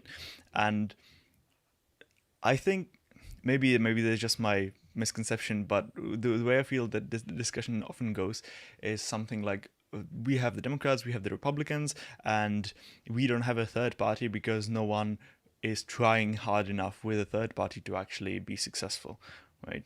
And so the discussion goes something like, these two parties are so entrenched and so kind of locked in just because of that, because no one's actually seriously tried, or no one's put enough effort into a third party, and so all the third party attempts have not been kind of serious enough. Right? Yeah, and although and that's not true, right? And so actually. To be devil's advocate here, if you compare the UK and the US, there are a lot more third parties in the UK than there are in the US, despite using first past the post. Yeah. And I think there is something to the fact that the main two parties are the focus of attention. And although that I believe that first past the post does promote the major two parties at the expense of the minor parties, so it does enforce this kind of partisan electoral system. That's not the right way of putting it, but you know what I'm trying to say. Yeah, of course. It does entrench that. I think that there is sufficient evidence from the UK to suggest that third parties can establish themselves even in first past the post, but it very much penalises them in terms of their representation. And I don't want to skip too far ahead, so please carry on. For example, Australia and New Zealand use more proportional voting systems, what and they are obviously former Commonwealth countries. Yep, something happened there. Okay. I am going to take great issue with them and suggest that they sucked at the research at this point, where he suggested that, well, one of them said, oh, no, that's not true. And then the other one goes, oh, there's actually evidence to that. They actually had the nerve to suggest that the reason third parties aren't successful in the United States because we don't try hard enough. Did you do any research whatsoever, my dudes? And pointed to England as an example that third parties could be successful? Excuse me.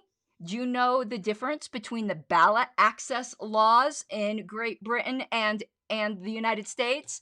Night and day. I wish if we had the same ballot access laws here that they have there, you would have just as much third-party involvement here.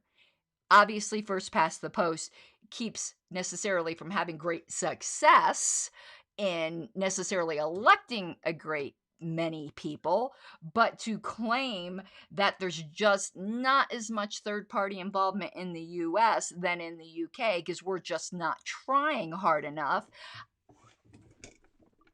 That's all I have to say to that, man. That just really pisses me off, because if you're going to have this British, intellectual discussion here, for God's sakes, do your research.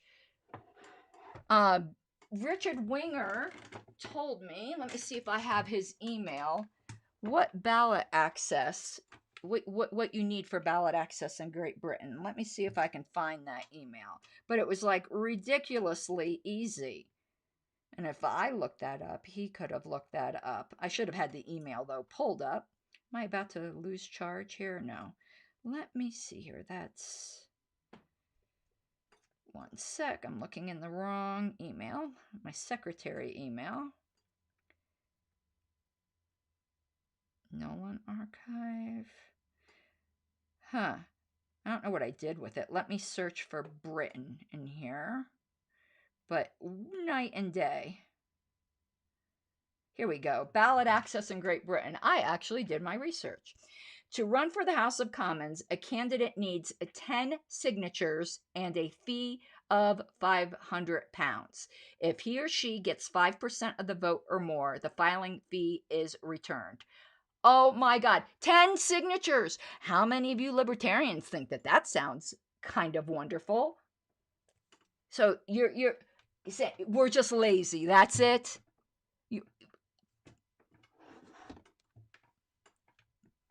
Okay, whatever. Continue. There are systems in existence that don't really place any limitation on the number of parties you can have, and also there are electoral systems that promote independent candidates, which I'm even more of a fan of, because I don't necessarily like the notion of political parties as a whole either.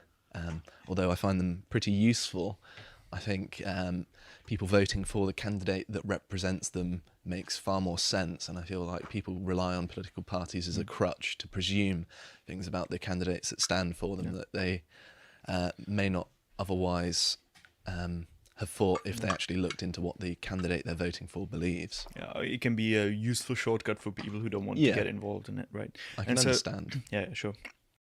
No, again, I think that's really shallow reasoning. I agree up to a point. I do agree that sometimes you might assume a candidate believes a certain something or other because they're a member of a certain party, which supposedly stands for something. But if you looked into that individual candidate, that is not necessarily what they believe.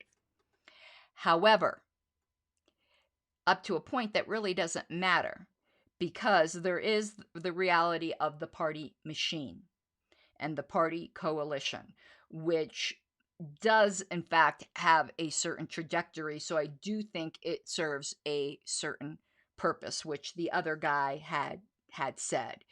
I know it's pretty fashionable to say I'm not a fan of political parties.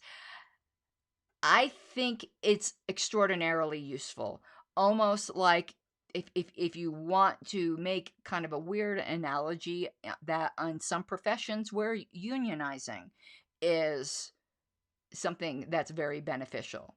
You know, there is strength in numbers and there's the economy of scale. So I disagree there.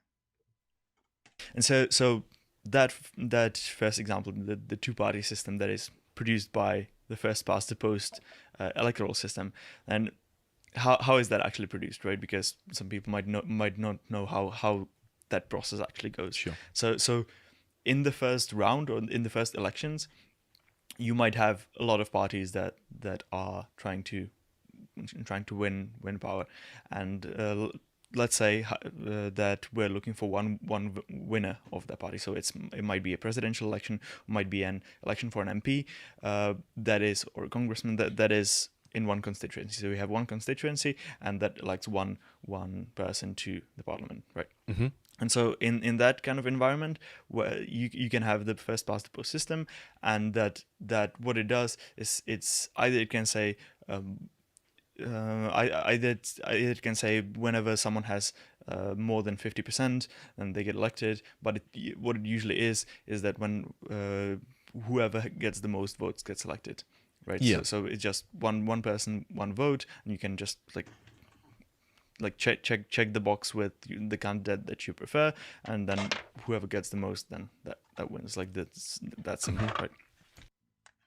Okay, yeah, that was a good explanation of first past the post. I'd like to just some comments by Daniel here. So, because there's some things I need to clarify. Daniel says, I only had to get 30 signatures to run for city council, and there was no fee. Ballot access laws differ greatly, and in Britain, it's uniform.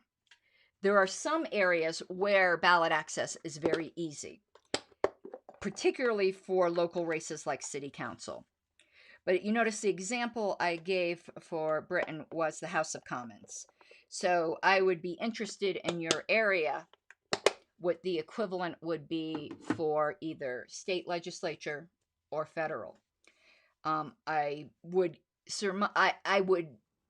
be pretty safe in betting that it's significantly more difficult than that.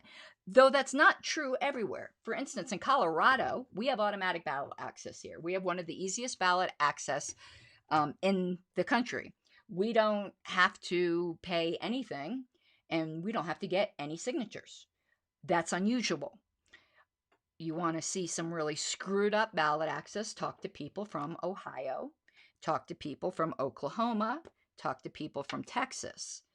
Oklahoma, we had to spend, I believe the number was around $300,000 to get ballot access for the Gary Johnson campaign, and it was promptly lost because their retention criteria is so frickin' ridiculous. Now, someone from Oklahoma can correct me. I might have some of the facts a little fuzzy because I'm not the ballot access expert, though I did start a new show where we're going to be going over ballot access laws so we can learn together, because I would like to be more knowledgeable on it. But just suffice it to say, particularly at the federal level, it isn't that third parties aren't trying. It's that third parties are systematically kept from the ballot. Ballot censorship in this country is criminal. And Daniel also noted, and I thought this was really interesting. Let me put this up here. He said, but I would have had to pay $1,200 for a voter guide 500-word description. Now, that is really ridiculous, isn't it? Absolutely ridiculous. I've heard of that before. I don't think we have that in Colorado, but I don't know for sure. So I really couldn't speak to that. But yeah, that's pretty ridiculous. And so in that first round, in those first elections, you might have like 10 candidates or something, 10 from 10 political parties, and then you will have one candidate that's going to win that has like 20% of the vote or something. And so that will represent 20% of the voters, who actually voted for that person. Yeah, and I do have a good example of that. So in 2015 in Northern Ireland, in the constituency of Belfast South, the winning candidate only won 24.5% of the vote, which raises some important questions about whether that person is really a legitimate representative of the people in that constituency. Because if you're operating under a representative democratic system, why would you want someone representing you that hasn't even got a quarter of the votes? It seems to me absurd that the entire system is predicated on representation, yet the electoral system promotes people who, more often than not, don't have any degree of majority support. Yeah. Ugh, this is kind of nasty tasting. I didn't expect this to end. So, if Val is still here, this is a lipstick sealer to try to keep it on. And this is Be Same Cosmetics, which is awesome. It's those retro colors. Everyone always asks me about this. This is Victory Red. Okay. Now I kind of got distracted. Yeah. So, did I get lipstick on my teeth? No. I hope you guys would tell me, wouldn't you? You're my friends. Just want to make sure. So that often happens with first past the post, particularly if you have more than 2 candidates running, which of course some people are trying to say the cure is top 2.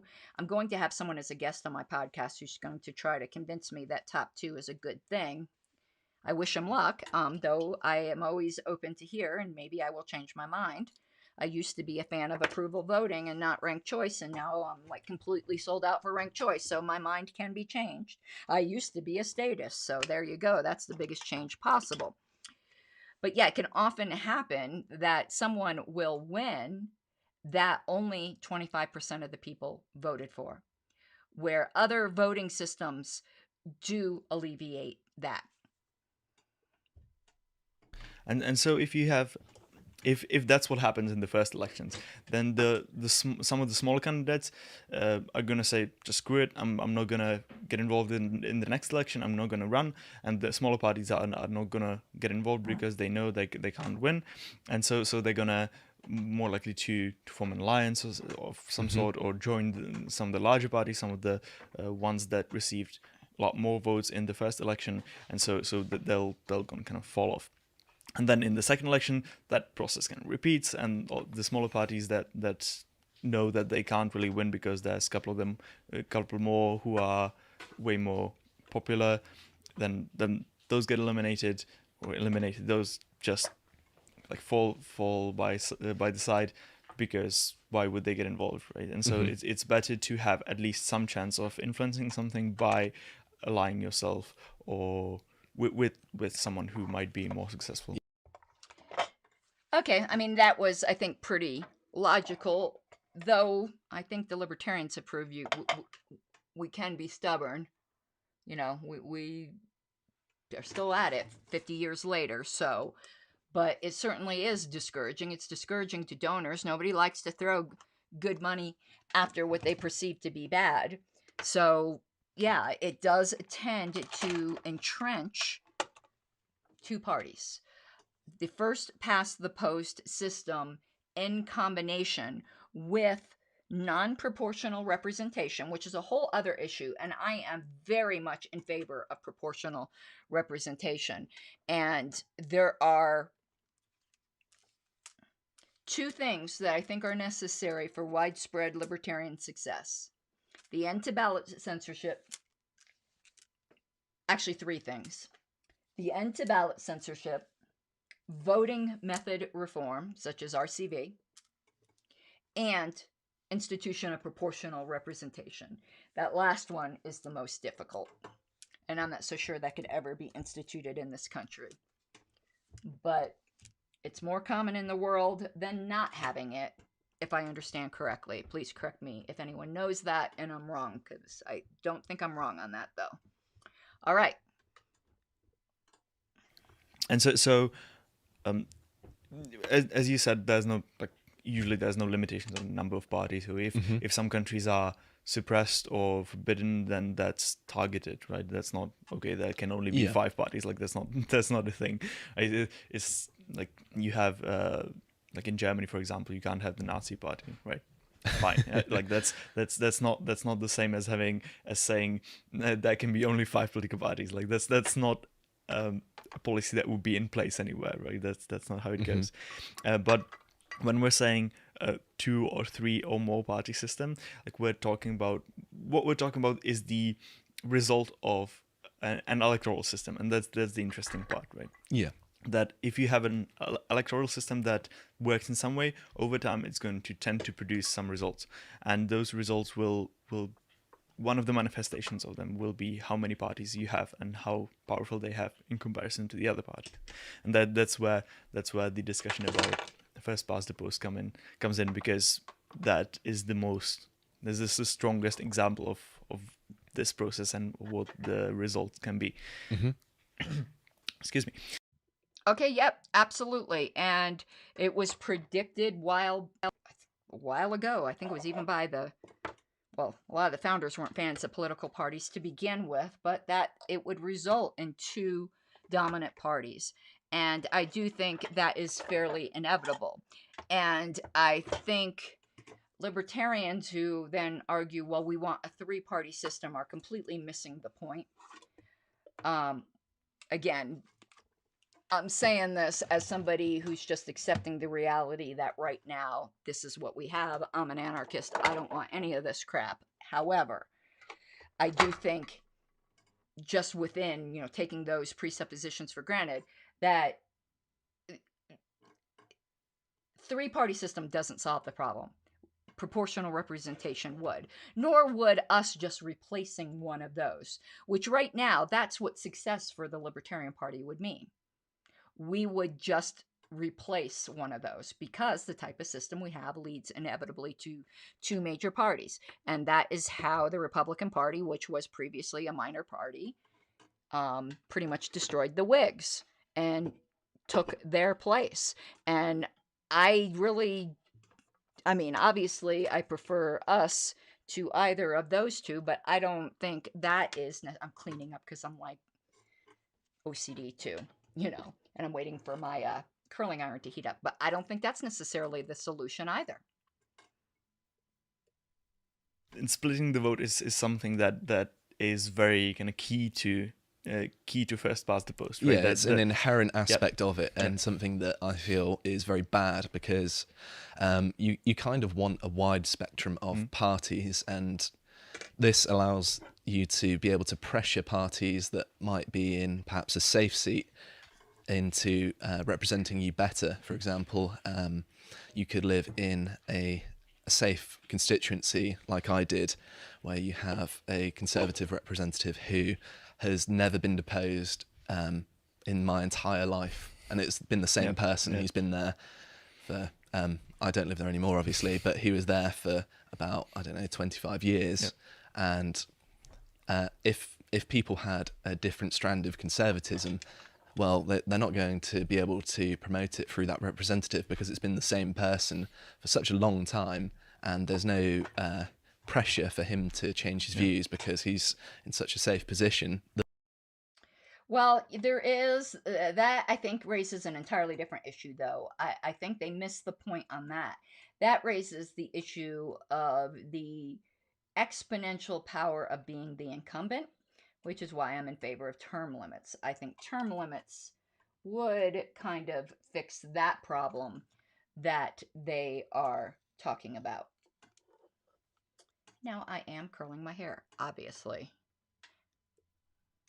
And what that means is that either, well, it usually means that you have people who have certain preferences, or they have a list in their mind of like ranked preferences of the candidates that are available, and then if that's how they feel, then honest voting means that they're going to vote accordingly, right? So if they have a choice out of the two, well, the one that is ranked higher in their heads, well, that's going to get the vote. But then if they start being strategic, they start thinking about how other people are going to vote. And so if the electoral system is set up in some way, well, that can mean that if a group of people does something, it might be better for you to do something or something else rather than what you would do otherwise in a situation where you would be just thinking about, well, what's my preference? What's my honest preference? People tend to vote for the candidate that they think is most likely to win and is relatively closely aligned to what they believe. So they might not necessarily vote in the first part. That's right. First past the post system. Sorry, but the strategic voting that applies to any voting system, and in each different voting system, it produces different pressures and different things that people do strategically, right? And so this is the particular application of it that is produced in the first past the post system. So that's kind of interesting that this is how it works here, and it works actually very strongly. So it works very strongly in this way against these third party candidates, because those are being seen as having the potential to steal the vote. So the pressure on you is to vote for one of the two party candidates, because that's the safe choice. Because if you vote third party, you might cause both of the ones that are broadly aligned with you to lose. There's a kind of phrase that's associated with this strategic voting, that if you vote for third party, you're basically voting for your opponent, and it's seen in first past the post systems as a very stupid strategy to vote for perhaps a fringe candidate who has no chance of winning, and this also suppresses independence, and it entrenches political parties that have the resources to field candidates and pay for large campaigns. So it also helps in winning over people who might be undecided by just throwing more money at the election, which is not a very democratic thing at all. Okay, so, God, they're just so mellow, like, it's making me want to go to sleep. They were discussing the differences between ranked choice and first past the post, and I would love to answer any questions that people have regarding ranked choice. But ranked choice certainly does ameliorate the idea of the wasted vote. Though it's funny, first past the post has a ton of wasted vote as well that I've gotten into plenty of times before, but I'll just say it briefly here, and that is any vote cast above the minimum needed to win is a wasted vote that could have went to a candidate that you've liked better without jeopardizing, without it having the perception of voting for the opponent rather than voting for the person you actually voted for. And then also another quick tip I'm going to give you, because I just learned this and I'm like, why doesn't people explain this? People get complaint. I hear people go, when you say ranked choice, what do you mean? There are different kinds of ranked choice, which is true. But then they go on to say there's instant runoff voting, there's single transferable vote. And then I'm like, I realize that they don't understand what ranked choice voting is. So let me break it down for you. Ranked choice voting is an umbrella term. Instant runoff voting, IRV, all that is ranked choice voting in a single winner race. That's all that is. It's not a different method. It is just the term used to describe a single winner race. Single transferable vote is RCV, but applied in a multi-winner race. It's the difference in those terms has to do with whether it's single winner or multi-winner, and that's it. Now, there are some different forms of RCV, and they all have to do with, maybe it has to do with how ties are broken and things like that. But I'm not going to get into that in depth here. But I just thought those two hints would help.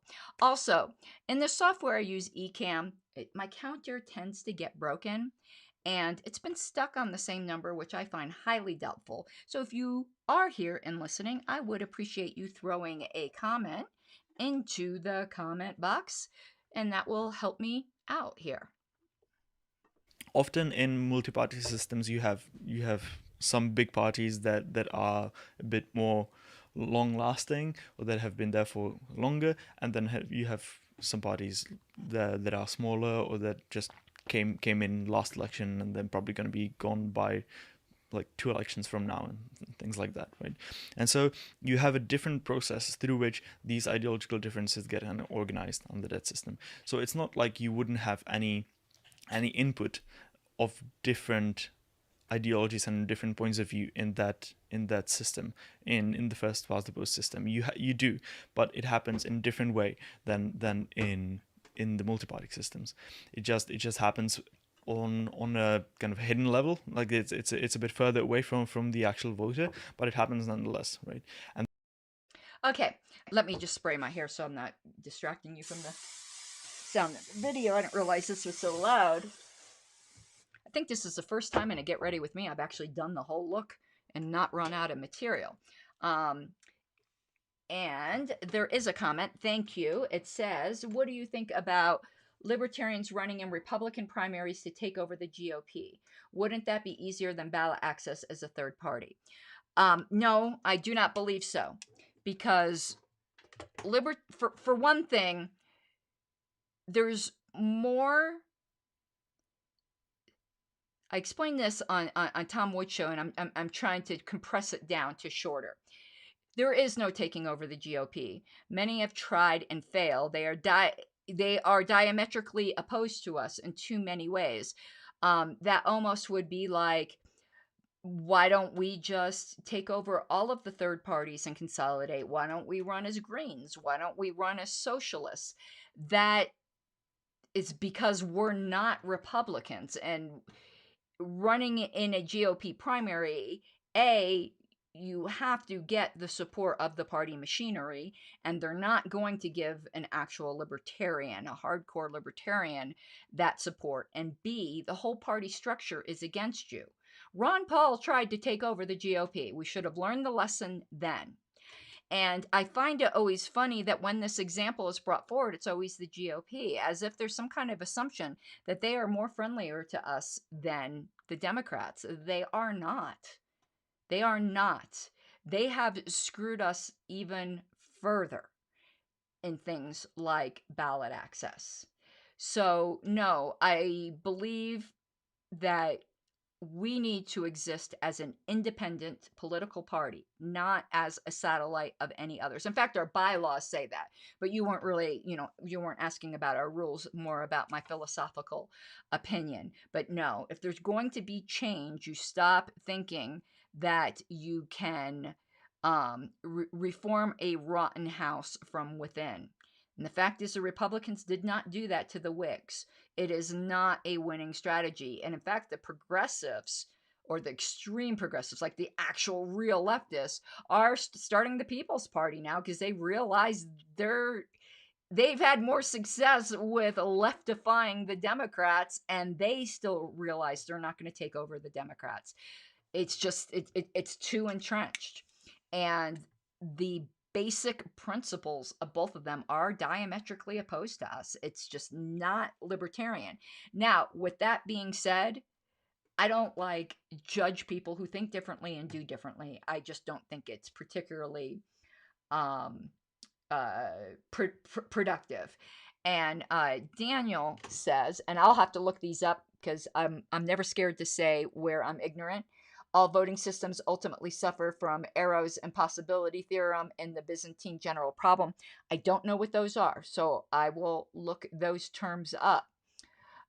There is an interesting discussion that I hope I clipped out in this discussion that explains the Condorcet winner, because I don't think a lot of people understand that concept, where the idea is that the best electoral system, at least one of the prongs would be that it would produce a Condorcet winner. So let's see. Yeah, I don't remember if I clipped that out. If I didn't, I'll try to explain it. Just to bring it back to what we were talking about before, in two-party systems, you can also have new parties being created all the time, and that's a question of culture, right? Of like whether people are really like into it and entrepreneurial and really like are enthusiastic about creating new parties. It's about the political environment, isn't it? Yeah. And so you still, even in a two-party, even in the first past the post system, you can have new parties being created all the time. That like no one said that can't happen. And yeah, I don't know why you brought that up, because obviously that's true. That's not the point.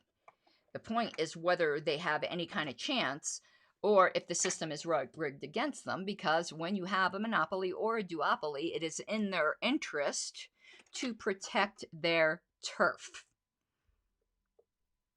I imagine that the libertarians are quite often finding themselves voting Republican, and they may not actually be comfortable with that because, you know, especially under George Bush, where he was starting foreign expeditions, shall we say. I imagine that was diametrically opposed to many of the libertarians' beliefs. Again, there's the misunderstanding. We haven't had a very recent study on this, but I'm trying to think of what election it was where we had some statistics. The fact is, if there isn't a libertarian candidate, the majority of libertarians simply will not vote. Of the ones that do vote, it skews slightly, well, moderately, let's say moderately to Republican, not majorly, not overwhelmingly. I believe the last time I had looked, it was 60-40. So no, we would not automatically, this kind of perception needs to stop. We are not Republicans that smoke pot. We are not kissing cousins of Republicans. We are not more closely aligned to Republicans. It is simply not the case.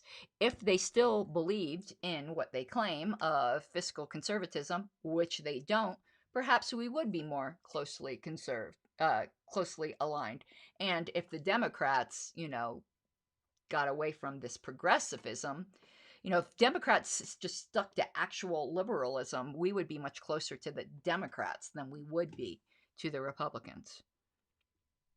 Such a long time. But in the case of the Democrats, it seems to me that in many ways that it's a coalition of people that otherwise would not be working together if it wasn't for the political system. Like you've got exactly.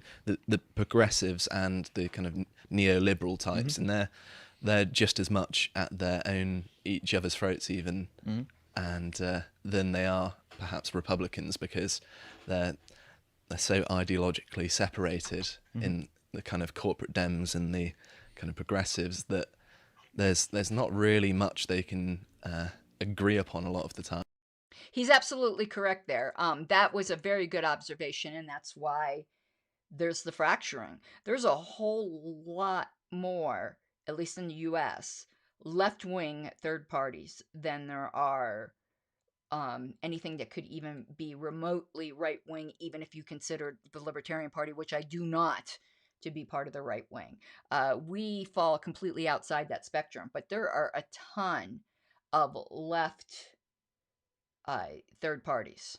There are some ultra right wings, but nowhere near as many as there are left wing ones.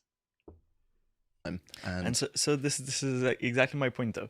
So you have this kind of Big Tent party that there's a lot of influences, there's a lot of discussion or fights or whatever going on inside the party, and that's not how political parties usually operate in multi-party systems, in representative systems. So where you have a lot of smaller parties, what they do is usually they have a party that is kind of very closely tied together.